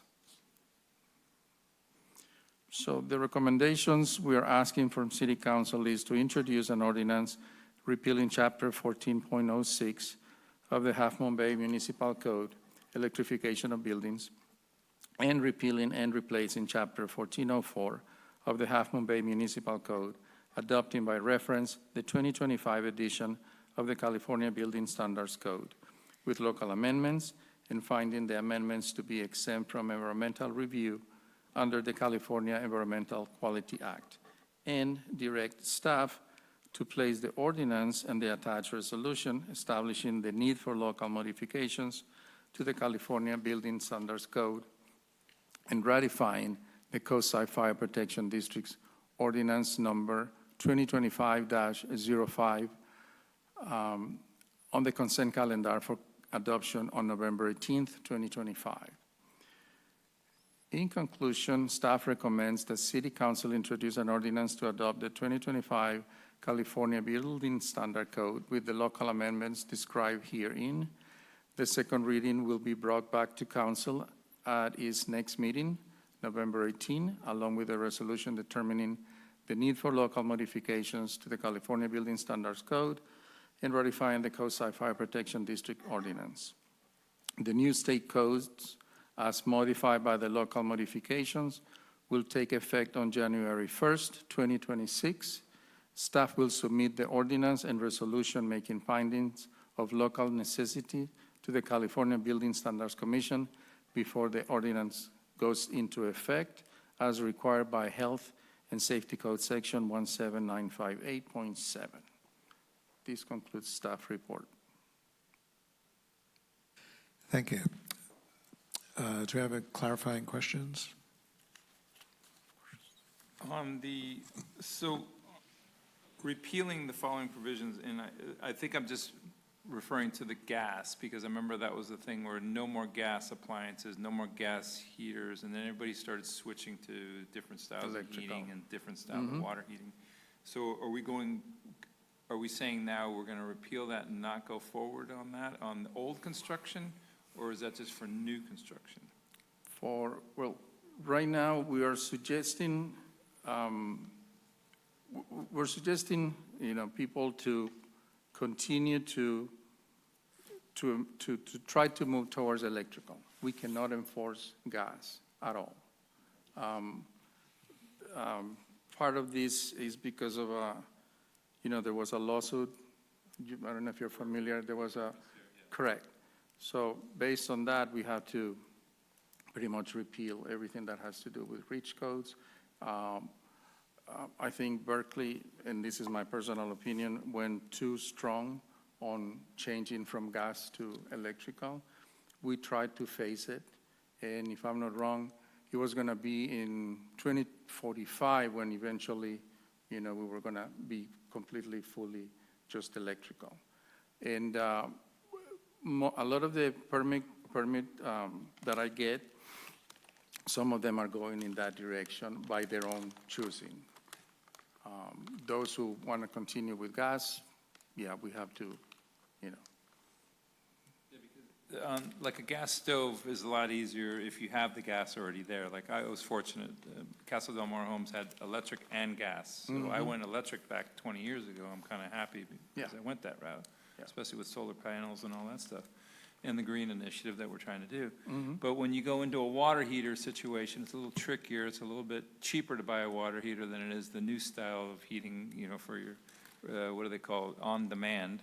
And then the other one was for heating systems also. They run gas, and now they're using other systems. And that gets to be expensive. So if you have an older home and you're changing your heater and you're changing your water heater, that can be very expensive to be conforming with the new law.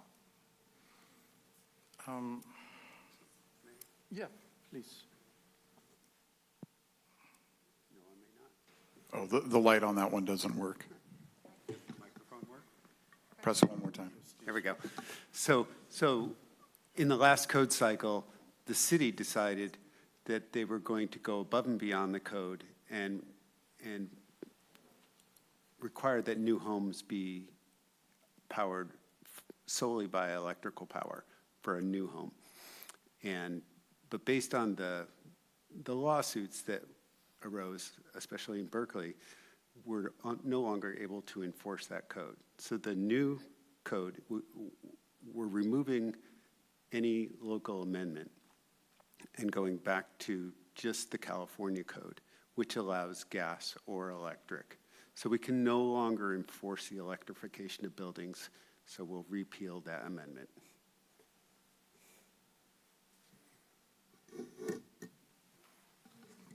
So the fire codes ordinance and their changes, is there significant changes in there related to anything new that are going to be totally different than anything that the community's seen before? We both agree that fire should have been here to address that question. But because, what I have read is considerable, but definitely I will defer that to fire. Okay. So Is fire coming to here, right? Fire's coming forward on the 18th, I believe. Right. Right. So that's they a will good come. plug They to will make. come and they will be able to explain each item within that matrix. But the majority of their amendments are similar to what has been adopted in previous years, but there are minor changes, and we will leave it to them to Okay, explain. and they will be here November 18th. Yeah. That's what's, I want to make sure, yep.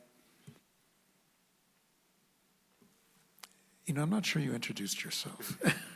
Did I miss something? All right. Good evening. My name's Keith Weiner. I'm your building official. I work as a contractor to the city, so I'm not city staff, which is why I'm not presenting. But it's pleased to make your acquaintance, Mr. Mayor and the council. I have an interesting follow-up question. If I am correct, the county of San Mateo, a couple of years ago, put an ordinance regulation that, I don't know, in the next year or so, forbidding the sale of gas hot water heaters in the county. I was wondering if this Berkeley case changes that as well. I mean, not that you couldn't buy a hot water heater outside the county, but right. Do you remember that? Something like that, yeah. I thought CARB came out with regulations regarding appliances. Something like on a certain date, you would no longer be able to sell like gas water heaters and gas stoves in California, something like that. Well, I think that, it was CARB, but I think the county, I think they did a shorter period of time, but does this not account for CARB regulations? And that is the California Air Resources Board? Right. So there's legislation. There's bills in process that would eliminate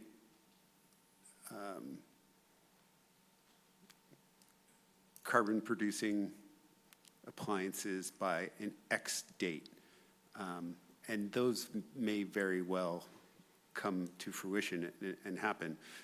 But the amendment that we put in was a local ordinance where the city of Half Moon Bay decided that we were going to go above and beyond the code. And that's the local ordinances are what's being repealed throughout California. And the code gets updated every 3 years for just these types of things. And so if the state decides that they're going to enforce those codes and further restrict the carbon outlay of a residential home, then those will be incorporated into the code that's issued by the Building Standards Commission. But what we're talking about here is they're saying that legally we can no longer enforce a local amendment requiring somebody to electrify their home. Got it, thank you. If I may, I was just using the old internet research, and it looks like the Bay Area Air Quality Management District has a ban prohibiting the sale and installation of gas appliances that begins to take effect in 2027. So I think that may be what we're referencing here. And it appears that that's still in effect regardless of the Berkeley decision. So maybe it just hasn't been challenged yet. We'll find out. Yeah. Okay. Yeah. Would someone like to make a motion?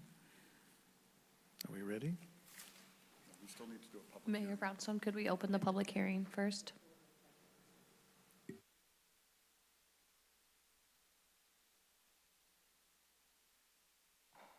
Opening for public comment on this ordinance? No one in the room? Anyone online? Okay. I thought it and then forgot it to do that. Thank you. We do have a hand raised now. No, see. Someone called admin, named admin, would they like to speak? You're showing up as admin. Mike Pereira, Mayor, sorry. Yeah, go ahead, Mike, you got 3 minutes. Yeah, I did click on that just as you were closing. I think Councilmember Ruddick is correct about CARB, and of course, the city manager has just verified it. And it does not seem that this was crafted with knowledge of that CARB ruling. And I don't know that there's much urgency to this, but it would seem to me that your ordinance should take the CARB ruling into consideration. I'll make just that short comment. Thank you. Thank you, Mike. Well, I think we're actually adopting a state code, though, right? Correct. So if there's a law that is statewide, it will be enacted by this code, right? It will just be a modifier. And the code, the state code that's issued by the BSC, the Building Standards Commission, has supplements. So if a state code that was statewide reaching that prohibited the sale of gas appliances, then it would be issued as a supplement to this code issued by BSC. It wouldn't be a local amendment that would be needed to enforce that. So I stand firm that we do not need to amend the code, and that something that goes statewide will be affected in this code that we're adopting.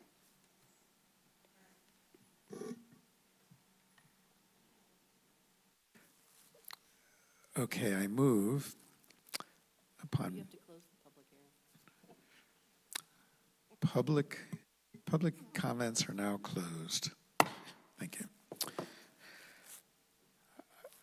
I move that we introduce an ordinance repealing Chapter 14.06 of the Half Moon Bay Municipal Code, electrification of buildings, and repealing and replacing Chapter 14.04 of the Half Moon Bay Municipal Code, adopting by reference the 2025 edition of the California Building Standards Code with local amendments, and finding amendments to be exempt from environmental review under the California Environmental Quality Act. And 2, direct staff to place the ordinance in the attached resolution establishing the need for local modifications to the California Building Standards Code and ratifying the Coastside Fire Protection District's ordinance number 2025-01 on the consent calendar for adoption on November 18th, 2025. Second. Do we need a roll call on this, Catherine? Sure. Roll call, please. Councilmember Johnson? Yes. Councilmember Nagengast? Yes. Councilmember Penrose? Yes. Vice Mayor Ruddick? Yes. Mayor Brownstone? Yes. Motion carries. Thank you. We'll now move on to item 9C, the 2023 through 2031 housing elements. We'll start with the staff report.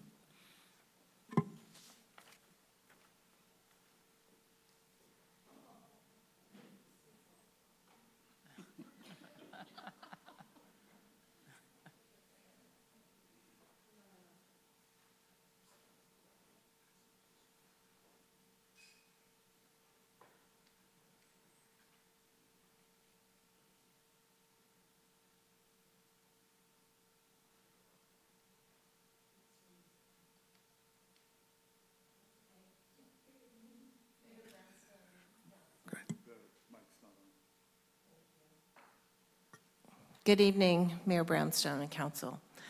Last time I was before you, I was able to give you a very brief presentation. This time I prepared a longer one, but I think I'm going to skip ahead. I was expecting we might have some members of the public here. I would also like to make sure that Asher Cohn who is the consultant who's worked on the housing element with city staff for years now, is available on Zoom, Maggie? Maggie, is Asher available on Zoom?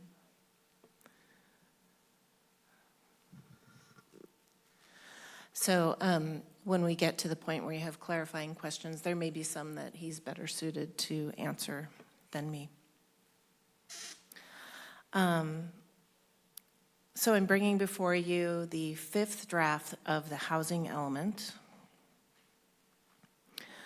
The staff recommendation is to receive public input and evaluate revisions to the 2023-2031 6th cycle housing element, adopt the mitigated negative declaration for the housing element, and adopt the housing element dated October 2025 for review by the California Department of Housing and Community Development. From here on, I'll just say HCD.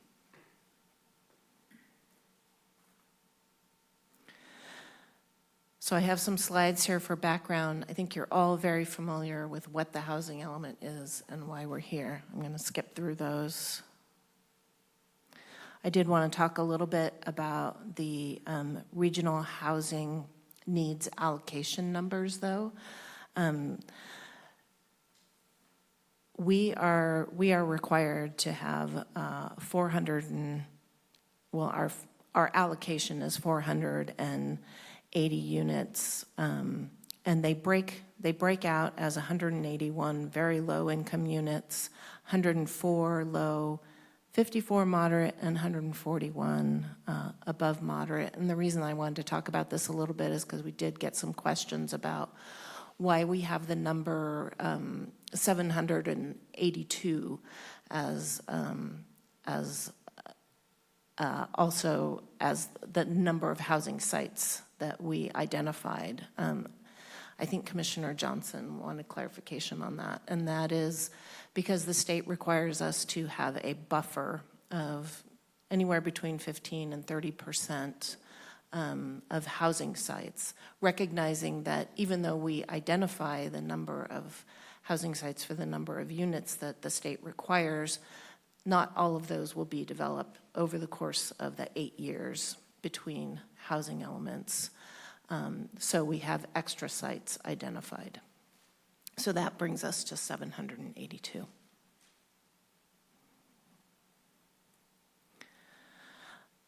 I'll skip through this, but I will point out that this was started in March 2021, public outreach for the housing element. It's gone through a number of drafts. The last draft that we sent to HCD for certification did not address Measure D because we were waiting on input from HCD. We've since received some input from them in their May 20th letter. So this is the 5th draft now.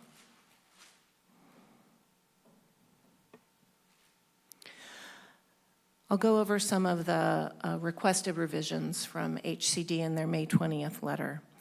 They asked us to clarify the remaining steps needed for some of the pipeline sites under development. So we added additional information about non-governmental constraints and additional information on a site-by-site basis. HCD also asked to add information on environmental constraints that might preclude development. So we added a paragraph describing overall environmental constraints in Half Moon Bay, noting that the city lies within the coastal zone. HCD asked about updates to any sites, which was not applicable. That's number 3 on this slide. They also asked for additional language on potential interventions to support for supportive housing regarding emergency shelters. And we added some suggested language. And and this is all, if you want to see this specific language, it's all in attachment 5 in your packets. They asked us to add additional information on the approval times for typical developments. So we added some information to clarify that recent development patterns are typical concerning approval times and a program to monitor our approval times over time. And then in terms of the really bigger change and the area where we spoke with HCD staff quite a bit, HCD staff did talk with Coastal Commission staff, and they reached some understanding of how the coastal zone is different when it comes to housing law. And they came back to us specifically on Measure D with some suggestions.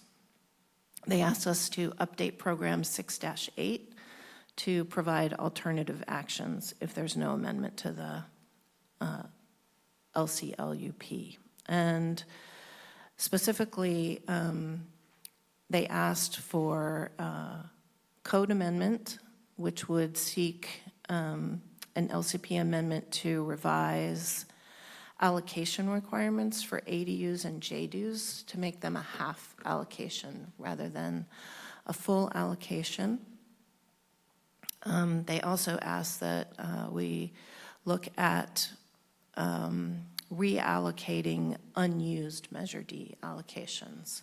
So when someone receives a Measure D allocation, if they don't come in to apply for a permit after a year, then their allocation expires. And so they want us to amend the code to allow for carryover. And then importantly, they asked that we put out a ballot measure. And the ballot measure would redefine the downtown area so that it's the same as the town center. And it would exempt accessory dwelling units altogether from Measure D. So that would not be council acting to actually approve anything that would change ADUs, or that would remove ADUs from Measure D, but simply putting the ballot measure out there so people could vote on that. So those are the changes, the major changes to the housing element. Also before you tonight is the CEQA document. Rincon Consultants prepared an initial study which led to a mitigated negative declaration. That was available to public and published and duly noticed, I'll just say, September 9th, 2025 through October 9th, 2025. There is no impact or less than significant impact with one mitigation measure which relates to protecting nesting birds. And with that, I'll conclude my presentation, and I'm happy to take any questions. Please. I know there was some follow-up about what mechanism HCD relayed to the city about this Measure D. And it's my understanding there was nothing submitted in writing by HCD. Well, the letter... But the letter, does the letter say thou shalt put it on a ballot? Let me look at the language exactly.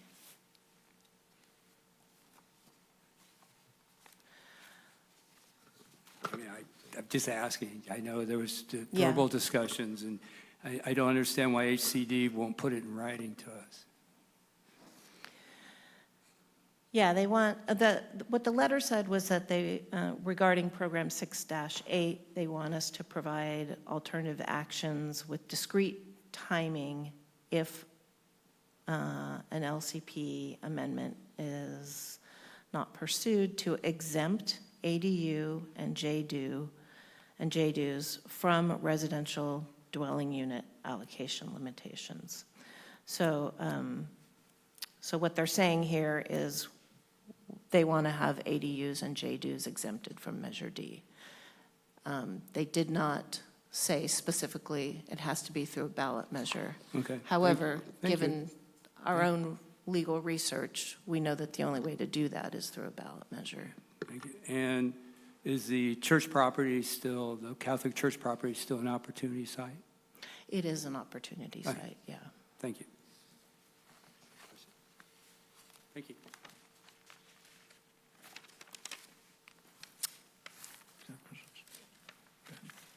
Vice Mayor? So I was sitting next to my coffee table about 4 o'clock this afternoon, and I noticed the Chronicle Insight section sitting on the table that I hadn't really noticed until then. And there's an article in it that says, "A new court ruling blows up California housing law." And it's about an appeals court ruling against the city of Redondo Beach. And they basically tossed out the housing element for a number of reasons, according to the article. But one of them was the use of overlays to create more dwelling units to meet the quota. And they're saying that that is basically illegal. And it had other issues with the housing element as well. But, the headline is, "A new court ruling blows up California housing law." So I'm just wondering, since our housing element and LCP rely on overlays, workforce housing overlays primarily, have we prepared an analysis of this appeals court ruling and its potential impact on our housing element?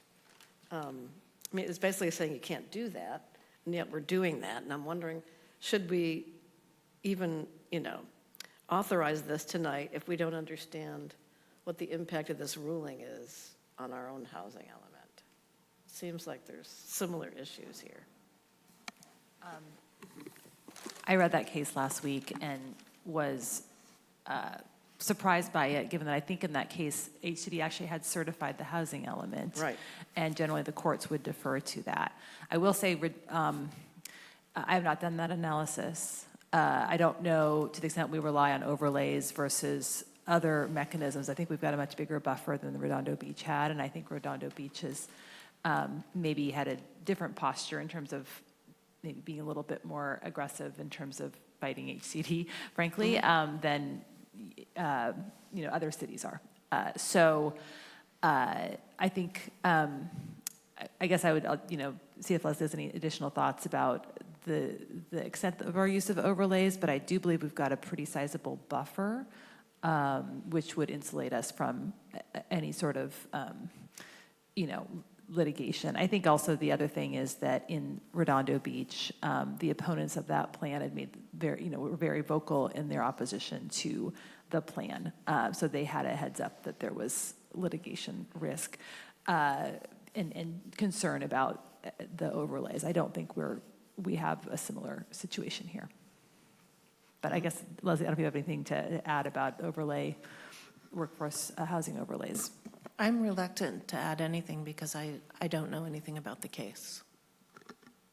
Well, I wasn't asking to add anything. I was wondering whether we should defer temporarily while we, analyze the impacts of this decision on us, but just a question. I would ask, do we know how much of our estimated housing production is based on our workforce housing overlay? Not off the top of my head. It might be a good question for Asher. He might have a better sense of that.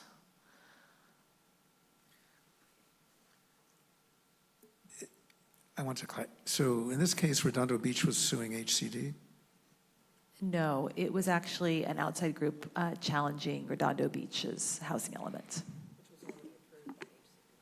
I think like a YIMBY type of group, if I'm not mistaken. So HCD, who would appeal this case? HCD? I think it was I have to go back and look. I think the plaintiff. The article says it was a developer. Yeah, okay, so pro-development interests, the development community challenged the city's housing element. I don't even know if HCD was a part of the lawsuit. But this was a group that wanted to see more housing in Redondo Beach that would be more readily approved. So it wanted Redondo Beach to do better in terms of its housing element. But you don't think it's really similar to our situation? Well, I think one thing I don't have the numbers in front of me, but I think a critical question is really how much of our RHNA are we satisfying by our workforce housing overlay? Because if that number is pretty small, I wouldn't be concerned about this case. I think we are satisfying almost all of our RHNA through opportunity sites and housing sites. Did we manage to get Asher on? Okay, let's have him respond. Yes, I'm here. Good evening, members of council. Asher Cohen with M Group. So we have, I just pulled up the housing element I'm looking at. We have a table of housing opportunity sites. It's table C5 on C13. I don't know what number that is in the packet, but there's potentially 3 sites that use the workforce housing overlay. However, the critical difference here, I believe, with what I've read with the Redondo Beach case is that they use an overlay over sites that were active commercial or industrial uses and have, the argument that was made is that those were sites that the underlying zoning did not require residential housing. So it's a very different situation than the 3 sites we have where we don't have that conflict. And I would say that from what I've read of the Redondo Beach case, that stemmed from an earlier case in the city of Clovis, which had to do with housing overlays and the similar situation. And that came out in, I believe, 2023. And as part of this draft and the previous draft, we've worked with HCD in ensuring that we what they called our Clovis analysis, and that was something that we had to work through with them to make sure that our overlay wouldn't conflict with that underlying legal case.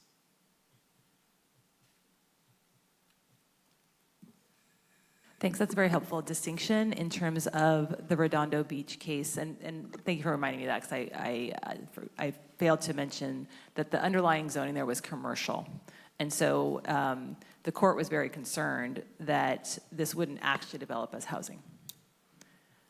And so our housing sites, Asher, correct me if I'm wrong, they are different. The overlay is over essentially residential uses. That's correct. There's zoning that would allow residential use, and the overlay just allows workforce housing, so a different style of residential. Yeah, I'm hearing, I feel that's different enough so we could proceed. Well, not a discussion yet, we're just clarifying here, sorry. Are there any other clarifying questions before we open it up for public comment? Okay. Now open for public comment. So far we have 2 online and 1 in the room. I'll start with the one in the room, which will be Joaquin Jimenez, and he will be followed by Jeremy Levine, who's online. So first we'll hear from Joaquin. Thank you.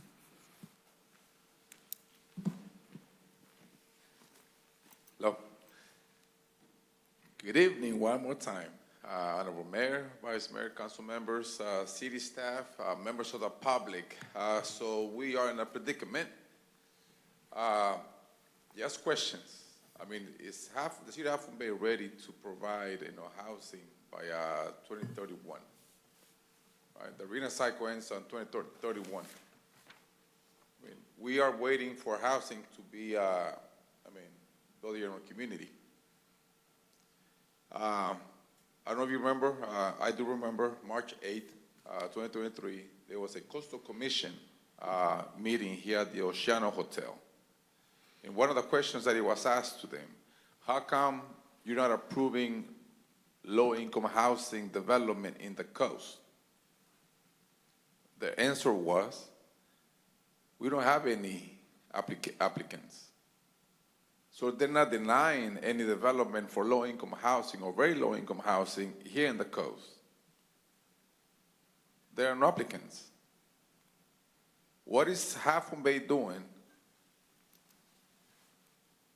to invite our local developers to build low-income housing that is greatly needed here in our community? 555 Kelly is something that has been talked about and is splitting our community about housing for retired farm workers. I mean, so far, the low-income housing that we have is in Stone Pine, 46 units. I mean, the numbers, very low income, 181 units. For low income, 104. Add them up. So to you, questions are, what are we gonna do when we are not able to meet this quota of building this low-income housing and the state comes in? And it's gonna force us to develop. I mean, are we ready for that? There's a big discussion about potential sites here in Half Moon Bay to develop housing. Just potential sites. I mean, our beloved Catholic Church, Catholic community, thinking that we were trying to take the land away from them. We were not taking no land away from anybody. It's a potential site. We have other sites. We need the housing. Our community needs the housing. If we don't do this, we're going to be in trouble. The city of Half Moon Bay is going to be in trouble. We're going to see a lot of 4-story buildings that are going to be built for low-income housing. Are we prepared for that? Ask your question. Thank you. Thank you, Joaquin. Our next speaker on Zoom online is Jeremy Levine, to be followed by Mike Farrar. Good evening, Half Moon Bay City Council, city staff. Jeremy Levine here speaking on behalf of the Housing Leadership Council of San Mateo County. HLC exists to work with communities and their leaders to produce and preserve quality, affordable homes. And to that end, we have commented and reviewed and commented and reviewed and sometimes commented and reviewed some more on every housing element in San Mateo County. Half Moon Bays is the last housing element waiting for certification from HCD, so we're following it closely. And a couple thoughts. The first is that the housing element process requires removing constraints to housing, and Measure D is a pretty strong constraint to housing. HCD is asking the city to determine that ADUs are not subject to the Measure D unit cap, and we agree with that legal analysis that just under existing ADU law, the city can deem that ADUs do not apply to the cap overall. It's really important to further ADU production in the city to not constrain it. And we even go a step further. As we've written in emails to the city, we think that Measure D is not enforceable under state housing element law. The city of Alameda had a somewhat similar growth cap, which they deemed an unmitigable constraint on meeting their housing goals, which they then bypassed. And they got HCD sign off to do that. HCD, I think, would support the city declaring Measure D unenforceable under state law. And that is potentially going to be necessary for Half Moon Bay to meet its housing goals. As the previous commenter noted, there will have to be more housing in Half Moon Bay. Which brings me to my second point. There are projects currently proposed in Half Moon Bay that need this council's support, and without this council's support, the city's housing element is not going to pass muster. So HLC and our partners hope that the city will move forward with the existing housing proposals, including projects like 555 Kelly, which are part of the community's housing element, and not try to impose, again, new constraints that are not described in the document. So we look forward to continuing to support the city's work, for what it's worth, we don't think that you have anything to worry about from the Redondo Beach case, though I'm glad the council member brought it up and did due diligence. But we do think that there are ways the city can continue working to support housing and being bold with policy reforms that will make a difference. So thank you for your time. I look forward to hearing the rest of tonight's conversation. Thank you, Jeremy. Next speaker, and looks like our final speaker, is Mike Farrar. Thank you, Mayor, council members. I don't want to get too distracted by the prior comment, but I will try to zero in on some things that troubled me, which is a state agency that's not elected. It's really not even appointed, telling you that you have to change your ordinances or you have to put something on the ballot. And I find that extraordinarily distasteful, and it makes me very happy that I'm not sitting in any of your seats. I am disappointed that the Coastal Commission appears to be standing by while this happens. If I were to believe in ghosts, I would have to say something about the ghost of Peter Douglas and what his reaction would be to this situation. Measure D is a very good ordinance. It was passed by a wide margin by the voters of Half Moon Bay. There seems to be this mythical concept that there's this huge demand that would only be built if we would get rid of Measure D. So how many are rejected every year? I will tell you, it's a piddly number. And in most years, we're not even close to the Measure D limits. This is ghost chasing. Maybe you have to agree to this, although, you know, the hippies used to call it a future trip, promising to do something in the future in return for something now, which is a bit strange.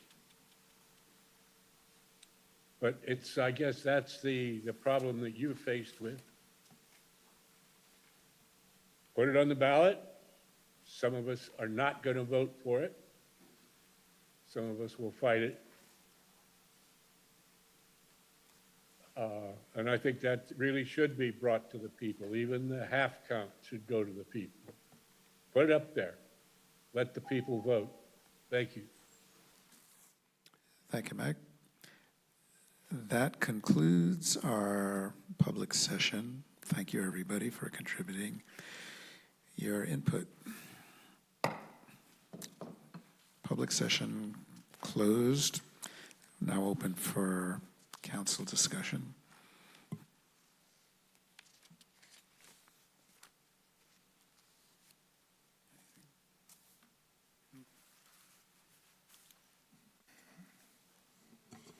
I think, well, the 0.5, I think I was talking to a commissioner over the weekend about it, and it's either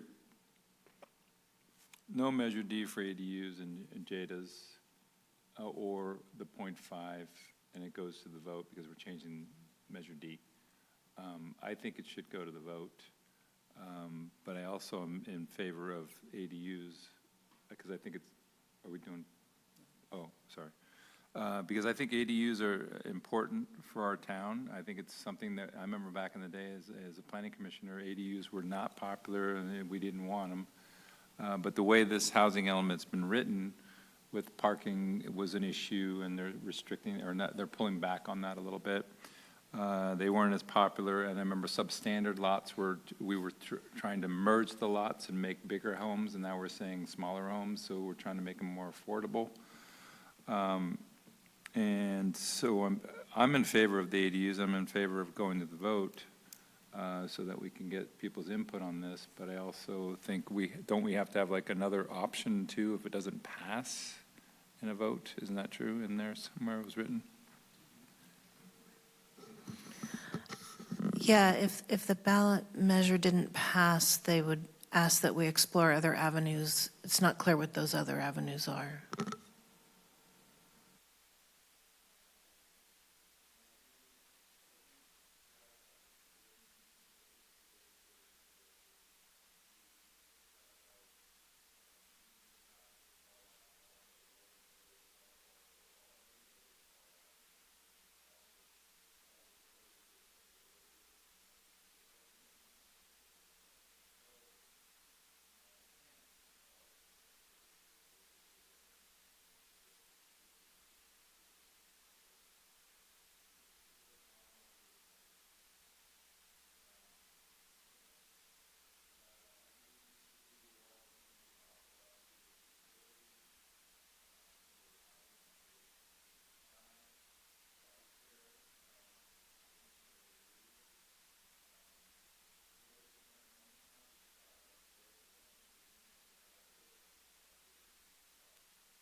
Sorry about that.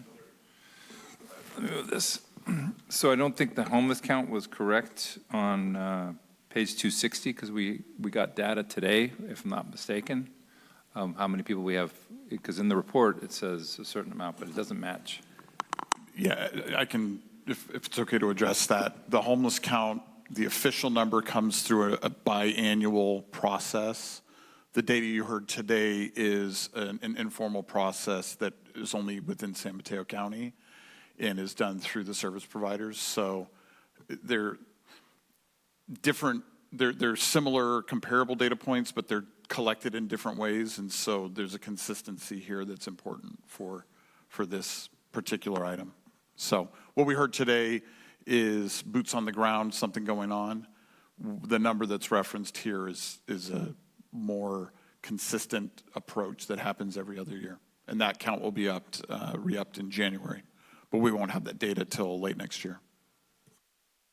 We talk about the mobile home park facilities, expansion of existing mobile home parks and allow appropriate sites. I agree with that, which is on 272. I know Keith Nearhand's talking about building some mobile homes up in Goat Hill, and he's looking at other areas. Workforce housing and essential workers, I brought that, and for teachers. What else? I'm in support of the small lots fill-ins. And then what else was I talking about? Oh, I want to talk about LCLUP policy 2-47, page 282, riparian. I was bringing up, it's talking about riparian and riparian areas, and I was giving like examples of Kehoe. If you have a riparian area that's deemed riparian, so the watercourse now called watercourse, but it has willow trees. How many other homes do we have that are in that riparian area, like ditches and all that stuff, and they're excluded? And here we have potential areas that somebody could build an ADU, but we have the riparian, and that's an issue. And how would that be affected? And what kind of is this going to make it easier, or is it going to make it harder, or is it the same process? Because that now has to go to CDP and Coastal Commission. So typically when there's development that would be near a riparian area, there's a buffer that it has to stay out of.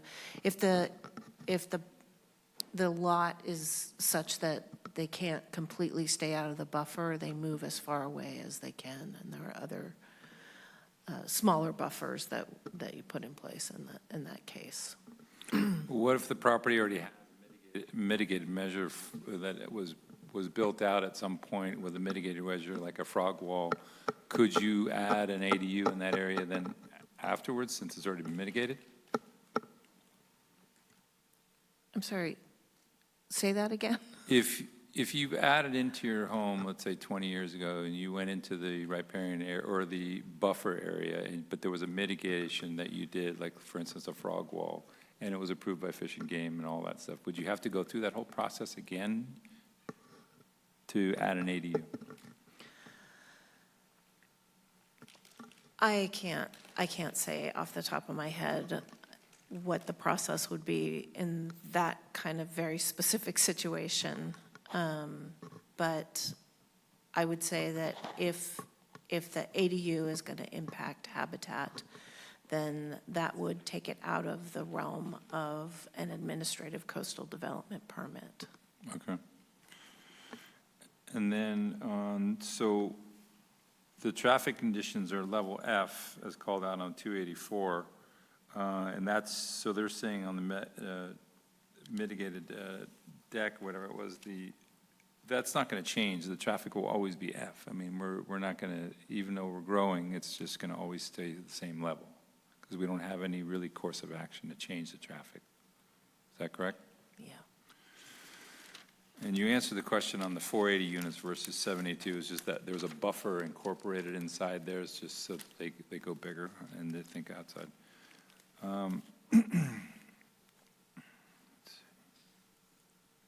I think, fire safety. No, I don't need to talk about that, but the parking standards. So on that note, we're easing up on the parking standards for ADUs and JADAs, correct? And for these homes. But at the same token, we have a parking issue in our town. So I think as our city, we should think about that because we have parking issues, but we're also easing up on the parking restrictions for these units in the downtown area. So that's one thing that I mean, we've all talked about that before.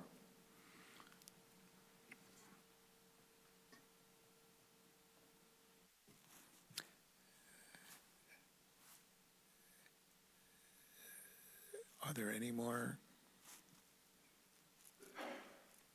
Do we need an answer to something now or no? Okay. Do you have a comment?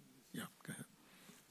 Just a couple of things. If I could direct something to the city attorney, Catherine, just quickly, you're absolutely confident that the Redondo Beach decision has nothing here in Half Moon Bay.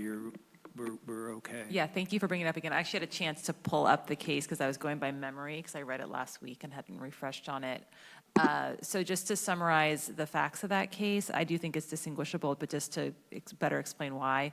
In that case, it was a developer that sued the city, arguing that its housing element was non-compliance because they had not identified adequate sites, and the sites that they had identified, they were commercial sites that were zoned commercial and industrial, and the city was using them to accommodate their low-income housing need. And the city put an overlay that would allow for density of up to 55 dwelling units per acre. So the city was really hoping, basically on paper, it was looking like these are going to be really good sites. We're going to get a lot of housing out of them. But what the court found was that, well, that doesn't actually ensure that any housing units are going to be developed there, just because a developer may develop up to 55 units doesn't ensure that that will happen, given that they're industrial and commercial, that someone could just come in and just do industrial or commercial. And so I did find the case surprising, given that HCD actually had certified Redondo Beach's housing element. So I am surprised at the outcome. Nonetheless, I do not see any parallel with what Half Moon Bay's housing element has done, given that the overlay has only been applied to a small number of sites, and those sites are allow for residential use. Not the thing that the court was concerned about here, that they actually just might develop as commercial sites and we're going to get no housing units out of them.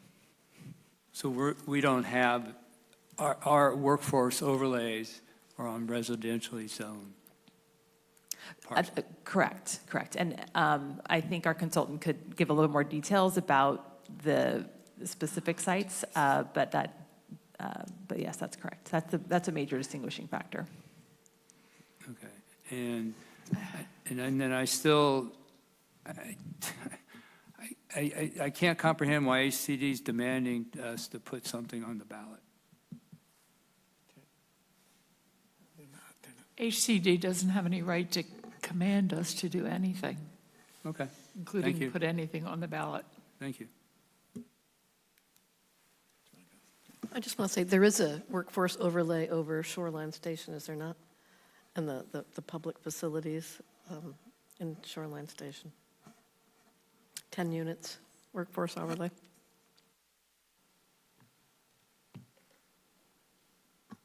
Do we want to check with our consultant to see if That's correct. Yeah, yeah. Asher, did you get that question? I'm so sorry. I was responding to your question about ADU parking. Yeah, yeah. So I actually Yeah, okay. did not hear the question. But which sites have the workforce housing overlay? Could you repeat the question? I was just pointing out that there is one for this area over here that allows for 10 units maximum. Yeah. But I don't need a big discussion about it. I'm just pointing out That one of the housing sites in this area for 10 units is covered by the workforce, is there because of the workforce housing overlay. Right, because, so there's also workforce overlay over school district property that's not zoned for housing. And there's one here in the Ted Adcock Center area. So it's not all of ours are over existing housing zoning. That's all I'm trying to point out. Yeah, but this is not an agendized item. Tonight, we're here to discuss two issues. One is the issue of whether or not JDUs and ADUs can have reduced amount of Measure D allocations, specifically half an ADU, half Measure D allocation, and whether or not we are going to pay any attention at all to HCD's suggestion, was it? I don't know what we call it, that we initiate a ballot measure. It's not their business, and I am absolutely against it. So I am in favor of a half of a Measure D allocation to ADUs and JDUs. But I am not in favor of any kind of ballot measure. I would agree with that. I'm fine with assigning half of an allocation to an ADU and exempting JDUs. And I think we can do that without putting anything on the ballot.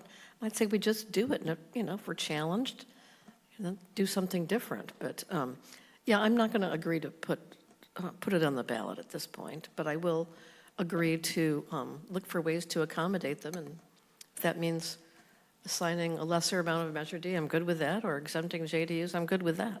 It's a matter of policy.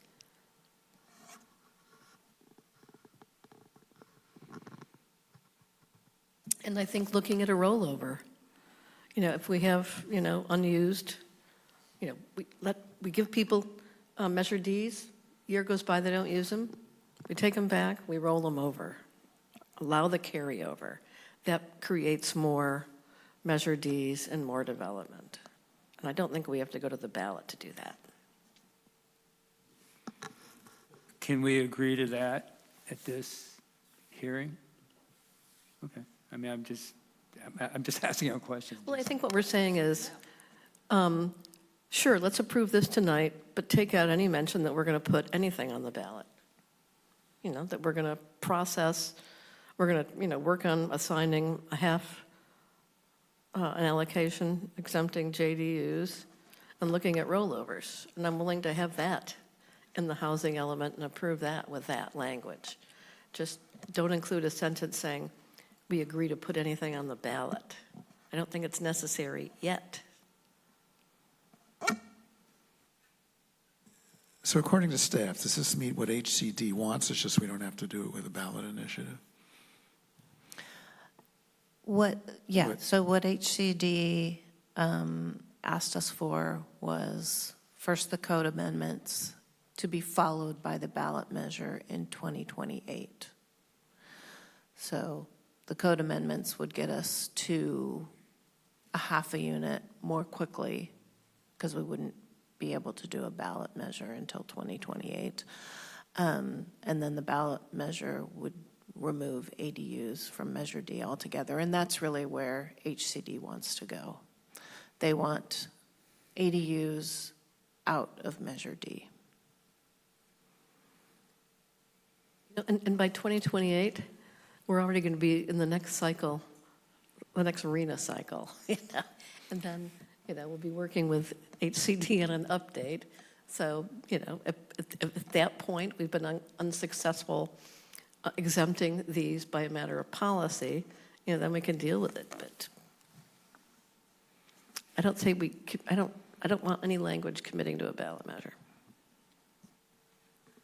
I think it is important to point out that based on our conversations with HCD, they will not certify this housing element if we don't include that language. So just making it transparent to the council what we can expect if we remove that language and submit it to them, it is likely that they'll come back with additional comments and we'll continue this process, which is fine. Then we don't have a which is fine. housing element. Right. Right, Right. and then what?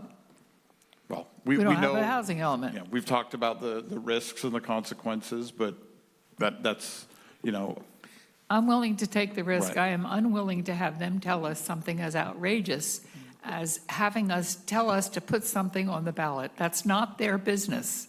They can tell us about ADUs and Measure D allocations all they want. And I agree with that. I think that's their place. But it's not their place to tell us what to put on the ballot. It's not. That's interfering with city government. Sorry. Yeah, I mean, that's not aimed at staff. This is not our demand.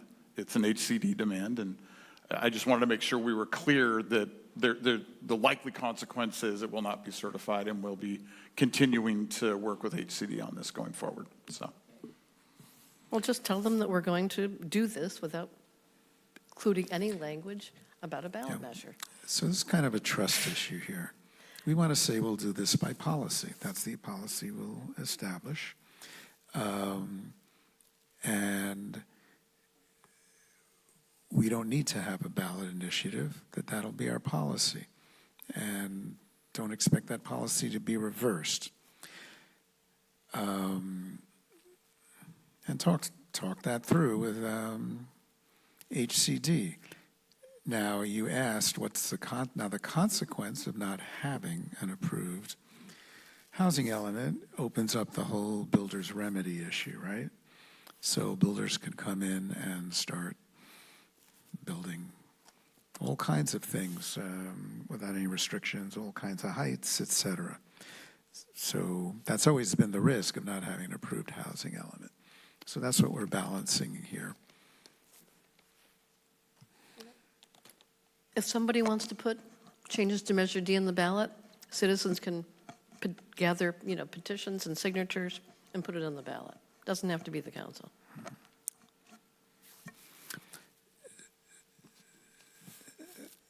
So, are we going to structure a motion around this, or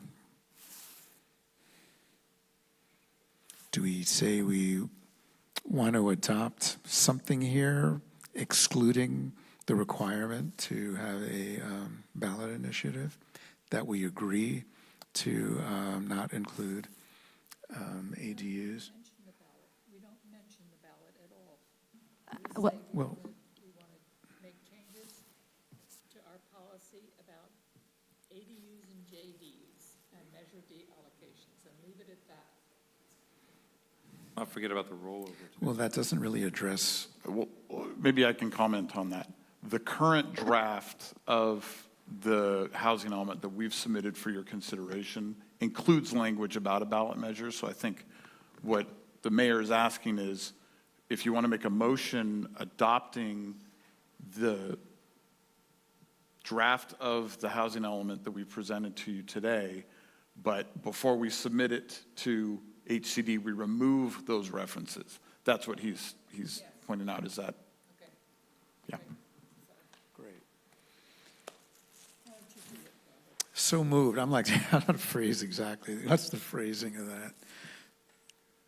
Catherine, maybe you can help me. I can take a stab at that. And I actually, before I do want to confirm what Vice Mayor Ruddick said about the workforce housing overlay. There are 2 sites I'm seeing in the opportunity sites that have a workforce housing overlay over a public facilities land use designation. So I guess I would say, that's different. I can still distinguish it because it's not commercial, like the Redondo Beach case. But again, we do have a sizable buffer. And so even if for some reason those sites were not allowed, because someone sued and challenged them, we would still have a buffer. So I don't think anyone would be incentivized to challenge those sites anyway. As far as a motion, okay, so I'm going to point you to program 6-8, which basically says all the things that the city is going to do regarding Measure D. And the first two bullets, it sounds like, are acceptable. Seek approval of a local coastal program amendment to revise the allocation requirements for ADUs and JDUs from a full allocation per unit to a lesser amount, such as a partial allocation of 0.5 or amount considered reasonable by the city. The city will prepare amendments to its local coastal program for council consideration and coastal commission certification to increase available allocations. That sounds like that's okay with the council. And then the next bullet I think is also okay. It's reallocate unused Measure D allocations for ADUs and affordable housing units by rolling over those allocations to the next year for which no building permit is applied. I'll keep that one. The next bullet is the one that says prepare a ballot measure for the 2028 election with substantial public communications process that will revise Measure D by, one, revising to define the downtown area, and then two, exempting ADUs and JDUs from Measure D. So I think that's the bullet point that the council is proposing to strike. And the last bullet point, which then would become moot because it says if the ballot measure fails, the city will seek other measures as necessary. So I guess the motion to approve the housing element, striking the two, those two bullets in in program 6-8. And I would say, exempt JDUs. I mean, they're part of a house. Why would we, require another Measure D? So I would include going to the Coastal Commission for an amendment, not just for, reducing the Measure D required for exterior ADUs, but why not just exempt JDUs? The language does include JDUs, JADUs. I guess the thinking was, well, they do actually generate population, some level of population, and so depending on the data we can collect, the city can collect in terms of how much population, we just want to make sure it's consistent with Measure D. And I think that could be a decision that could be made when council considers the amendment to Measure D. But yeah, I see your point that they do not generally generate the same level of population. Leslie, do you have anything to add to that? Or the overall motion? Yeah, I mean, we could use language to consider exempting JDUs, just to make sure that we include it as a possibility, but we would need the research to back it up. Yeah.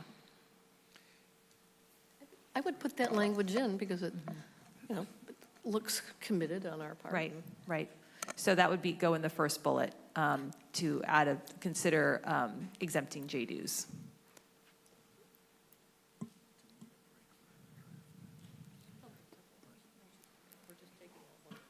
Okay. Yes, I'm happy to, would like you to state the motion, a suggested motion. That would be terrific. I didn't know if you needed a break to do that, or... Actually, I could use a short break to do that. Okay. Thank you for suggesting that. Okay, let's take a short break. Thank you. And we'll come back. Thank you.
Thank you, everyone. We're back in session, and we have a motion to make. Some language here. If I could, Mayor, I do want to just make one explanatory note regarding this staff recommendation. There's two recommended changes to program 6.8 language. The first one we talked about, it's the second bullet, remove all references to a ballot measure. The first sentence in that program, I will say I have some concerns with, and from a legal perspective, I would recommend deleting it. I understand it was language recommended by HCD, but I did just want to note that it states that Measure D is only applicable to the extent that it is judicially determined to be in compliance with state law. That suggests to me that we need to go to court to get a judicial determination, and that just like I think the council's concerned about being forced to put something on the ballot, I think I would have a concern about being forced to take something to court to determine that it is valid. So I think that, so my recommendation would be, since we're making changes to this program, to also remove that sentence. So can I just say so moved? Or have to? So you need me to read that out? Or we just have- So this is the full recommended motion in front of you. Oh, you don't? Oh. Okay. Want me to make the motion? I'll make the motion here. We move that we adopt the mitigated negative declaration for the 2023-2031 sixth cycle housing element, and adopt the housing element dated October 2025 for review by the California Department of Housing and Community Development with the following amendments to programs 6 through 8.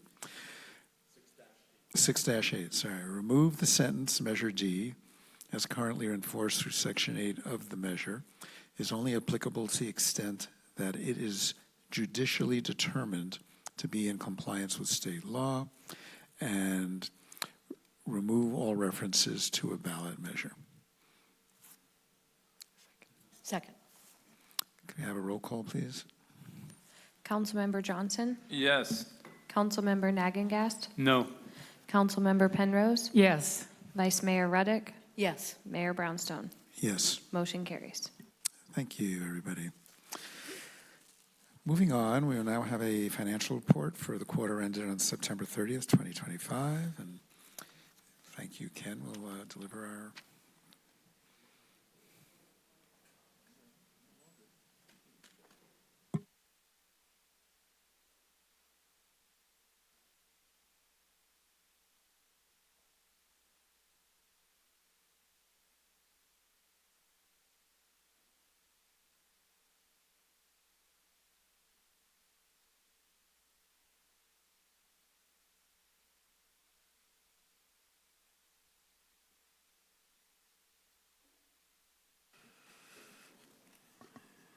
All right, good evening, Mr. Mayor and Council. Today, I'm going to be presenting the financial report. We do these presentations quarterly, and this is for the first quarter that ended this past September. Oh, gotta show it.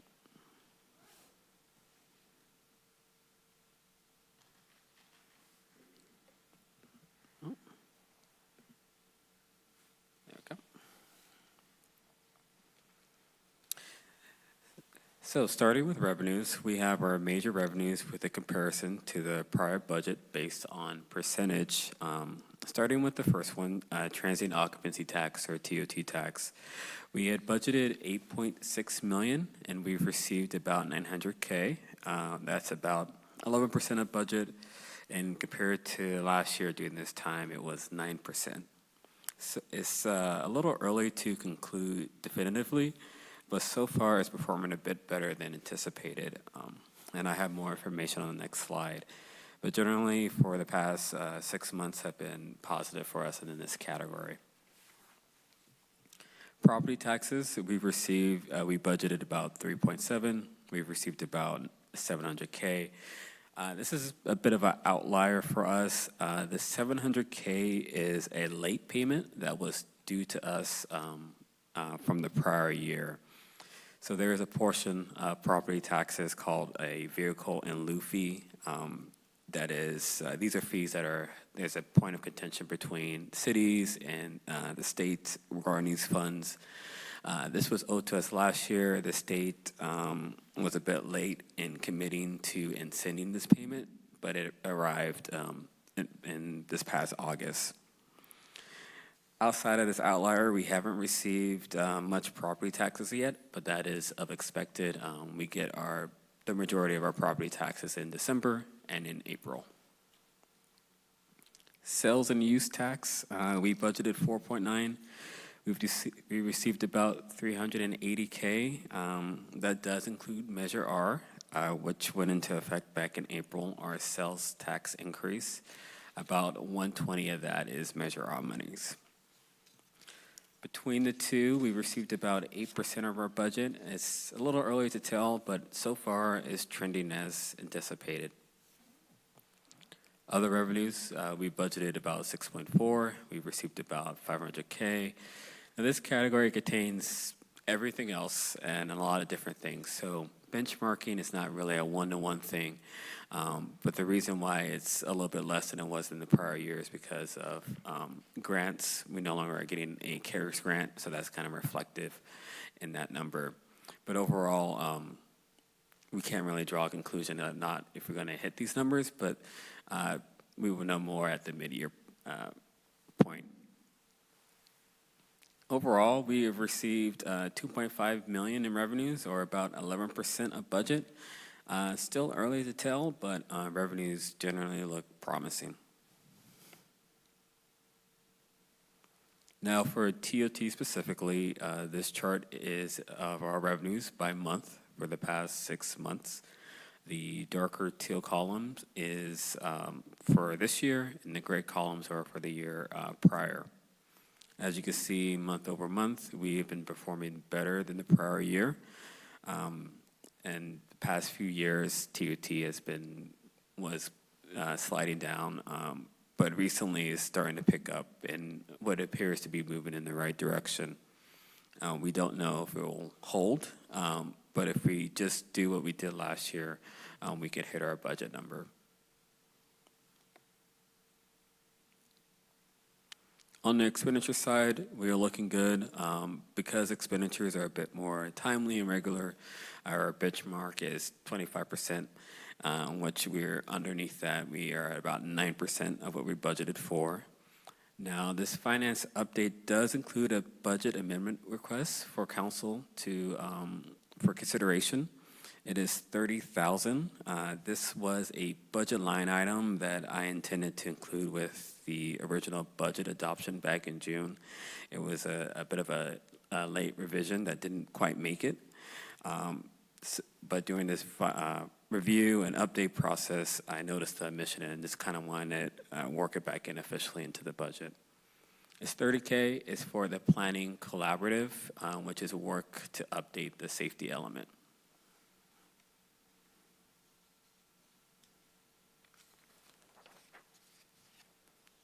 With that, here is our fund balances and reserves, what they would look like June 30th, 2026. Reserves are at $8.8 million.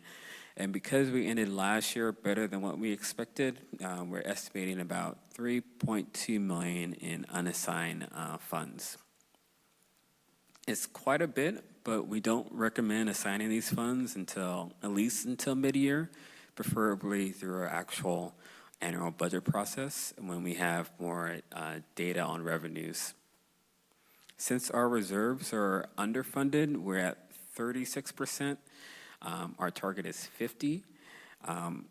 More likely than not, the recommendation from staff at mid-year or at a budget process would just to put it back into reserves, anything unassigned.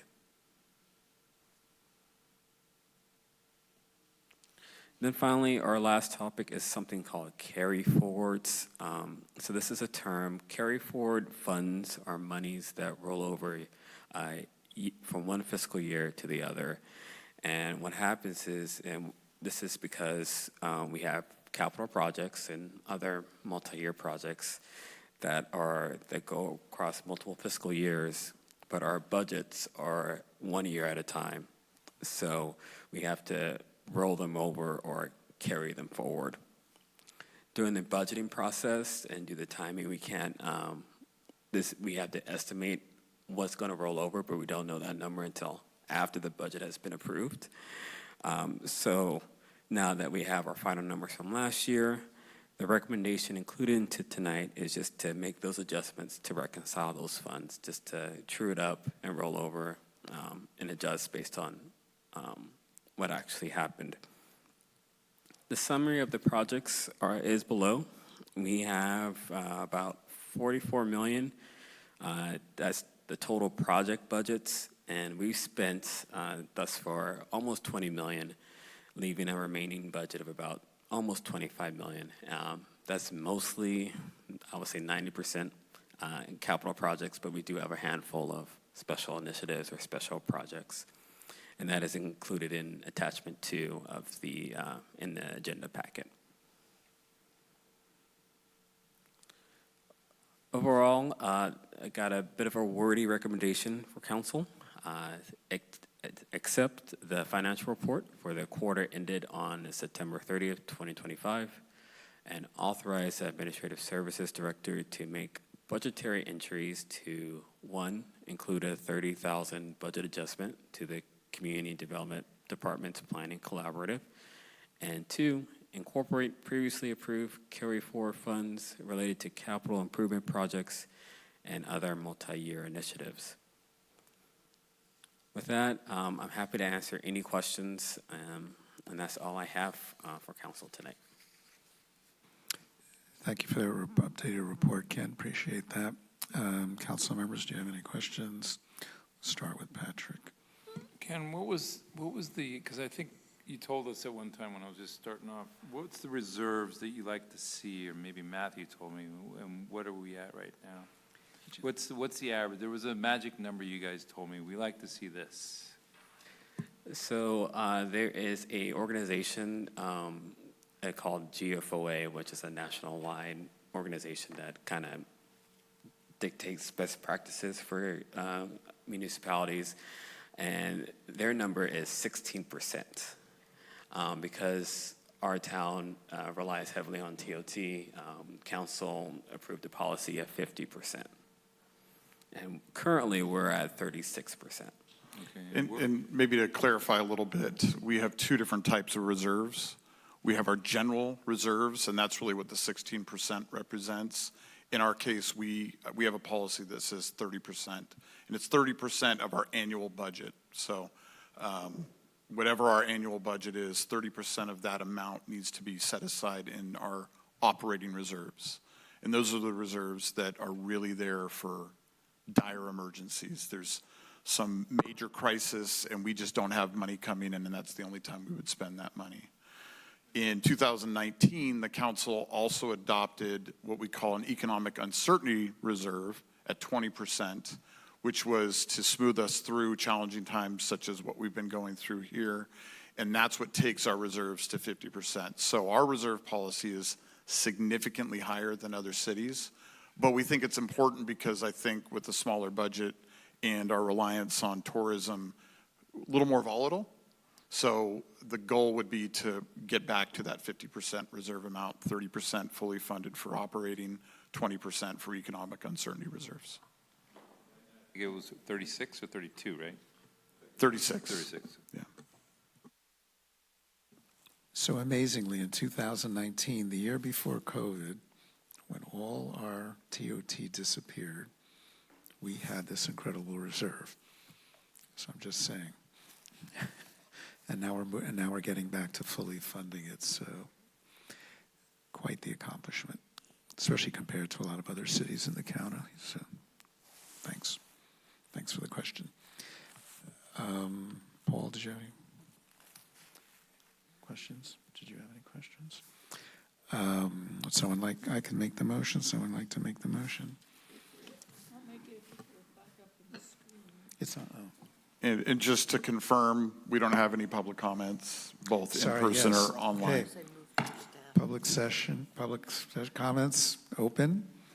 None online, none in the room.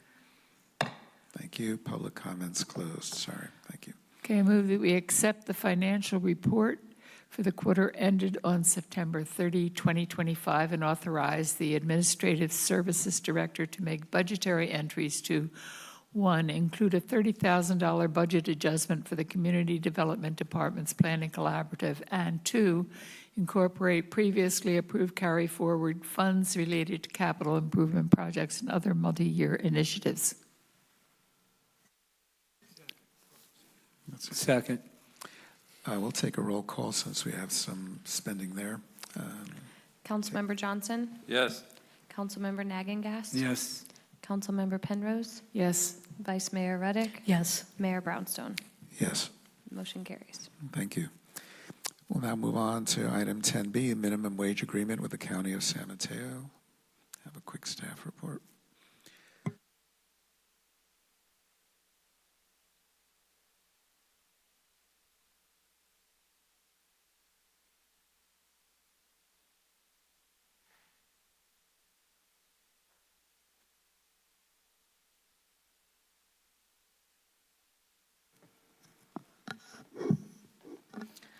Good evening, Mayor, Council. Irma Acosta, City Manager's Office, and I am here tonight. I will be presenting the staff report on the minimum wage agreement between the City of Half Moon Bay and the County of San Mateo.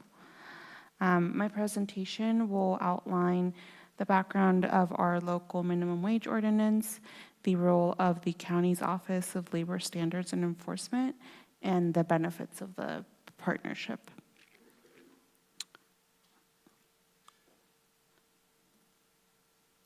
So I'll just begin by providing a little bit of background. On February 4th, 2020, Council adopted the minimum wage ordinance that set the local minimum wage of $15 per hour. Since then, the wage has increased annually based on the Consumer Price Index for the San Francisco, Oakland, and San Jose region. And as of January 1st, 2025, the wage is currently $17.47 per hour. And it applies to all businesses operating within city limits. Over the past few years, the city has received several reports of wage theft and underpayment claims. We have been lucky to be able to work with the district's attorney's office on these cases, but the cases also highlighted the need for a more structured and consistent process for investigating and resolving these complaints.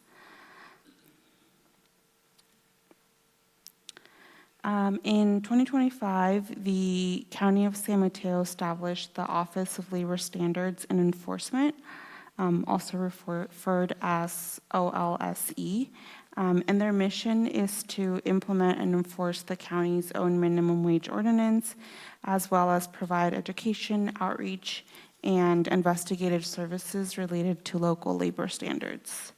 The county currently partners with several cities across San Mateo County, including Belmont, Burlingame, Foster City, Menlo Park, Redwood City, and San Mateo.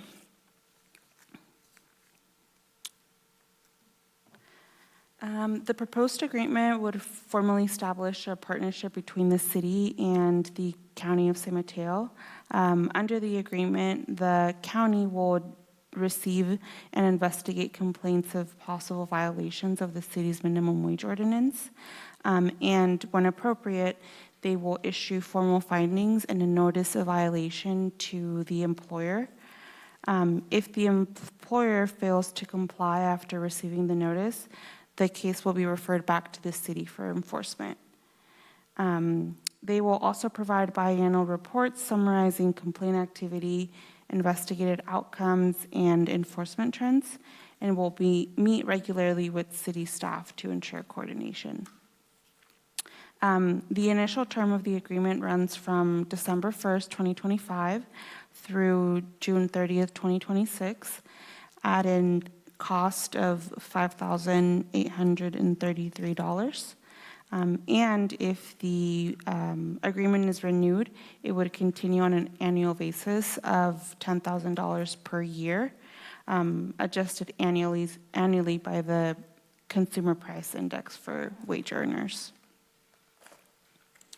So partnering with the county offers several benefits to the city. One, it will provide faster and more consistent investigation of wage claims. Second, it'll give the city access to expertise in labor standards and enforcement. And it'll also reduce the administrative burden on city staff, since we don't have a lot of the resources in-house to be able to investigate these claims. And that is essentially my presentation. I am happy to answer any questions. Thank you. Any clarifying questions?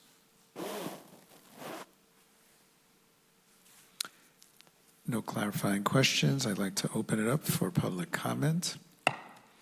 Any public comments? None in the room, none in online. Closing our public comments. Would someone like to make a motion?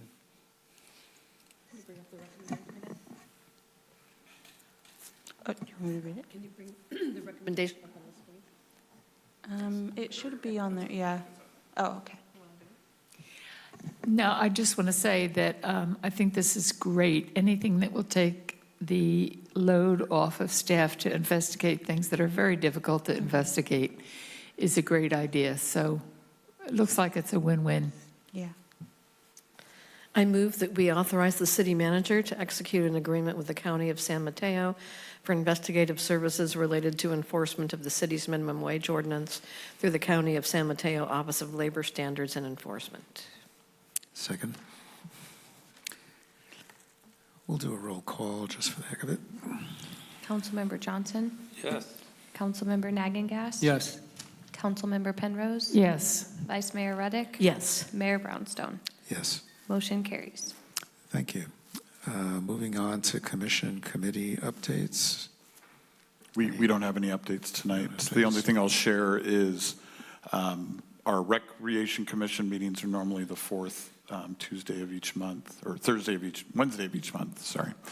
And as typical from past years, because of the holiday, both Thanksgiving and Christmas fall right around that time. We cancel those two meetings each year and do a single meeting in mid-December.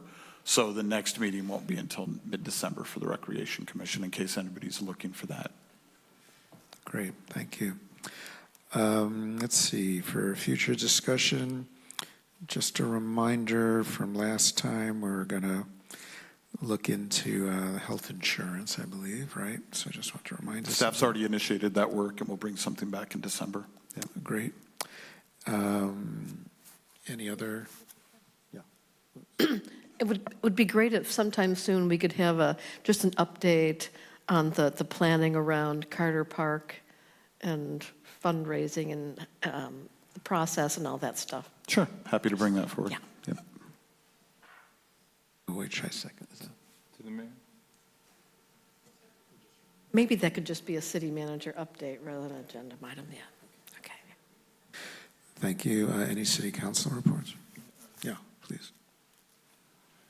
So, and I'm not sure if that project started. Remember, in 2024, Caltrans came to the Planning Commission and to the city and, well, the council, and it was a $33 million project. And one of their statements, why they couldn't do work that we wanted, because they couldn't go to the CDC. Well, we're not going to fund this. The CTC, California Transportation Commission, does the funding. So this project now is a $47 million project. So apparently they got $14 million more. So that, you know, when somebody tells you that, you have to, you know, dive deeper in there. Because the reason why I know this, because I was following this, and I actually, remember I appealed this to the Coastal Commission. So the project was supposed to start this week. I'm not sure if it did, because I know there's some issues. The Coastal Commission required them to have parking spaces because of what was happening up in, you know, the north end of the town, and they were moving parking off near Surfers Beach. And there was a meeting, I didn't attend that, recently with the county, Caltrans, maybe even Becker's office. showed up, but they're trying to figure out parking up there, Burnham Strip or not, and I don't know the outcome of that, but I think that maybe, I don't know if that's why the project maybe hasn't started yet, but it was supposed to start this week. But I do want to acknowledge Caltrans is paving Highway 92, which definitely really needed it. I don't know, those of you, if you have to travel it, there was some serious rutting in that asphalt, and they've been doing some paving there. So, but again, it's a $47 million project, and they said, oh, this project will go away if we have to, if we have to ask for more money to do some work that we were asking, so.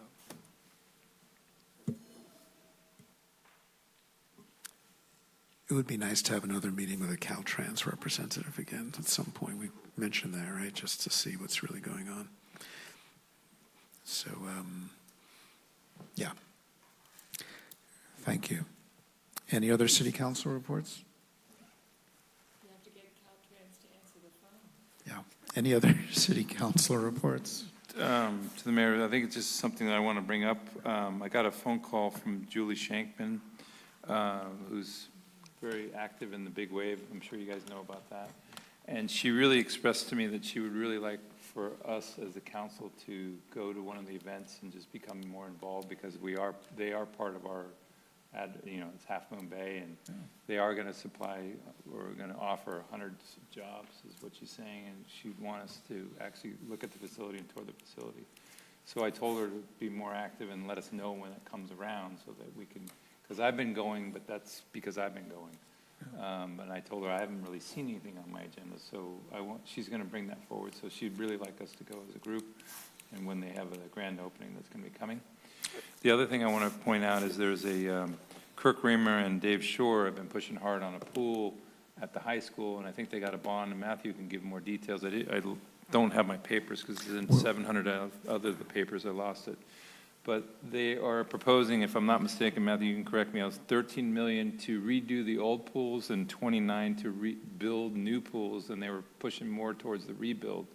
And they got, $13 million in a bond or something like that. So they want to work with us, but they're not asking for money. They want us to support the pool and see if council and the city could help in any way. So that's one thing that they're moving forward on. I think Matthew can allude to it. I can update you on that. We're actually meeting with them on the 13th. So just to get all the facts and details about where we may or may not be able to help them. And by the way, if Julie Shankman would like to come to one of our meetings, and just give us a bit of an update. I asked her to come tonight, but she will be here. Just tonight she didn't pull it off, but I asked her to come forward. Going on a tour sounds great, so let us know. And then also what I brought forward when Dave Shore talked to me over the weekend, they weren't thinking about disabled kids and using the pool, so I brought that forward to them. So they're going to now incorporate that, and then they want to incorporate Big Wave. That was the other thing. I kind of put that in his pocket, and he didn't even think about that.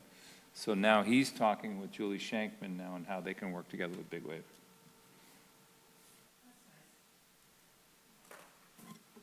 Great, thank you. So I think what we need is a little bit direction too, if we can put that on the agenda for discussion. Is that what we're talking about, Matthew? Because I know Dave's been talking to you. I know that there's been a request that we do a resolution supporting the pool project. And so that, I think for us to bring that forward, we would need to agendize that for a future meeting. But I think, as the mayor shared, we've got a meeting with them next week, and we can get some clarity on that. Yeah, we'll talk about it more on the 13th and have an idea of what the ask really is. So, great. Okay, well, thanks, everybody, members of the public, for participating. Thank you for staff.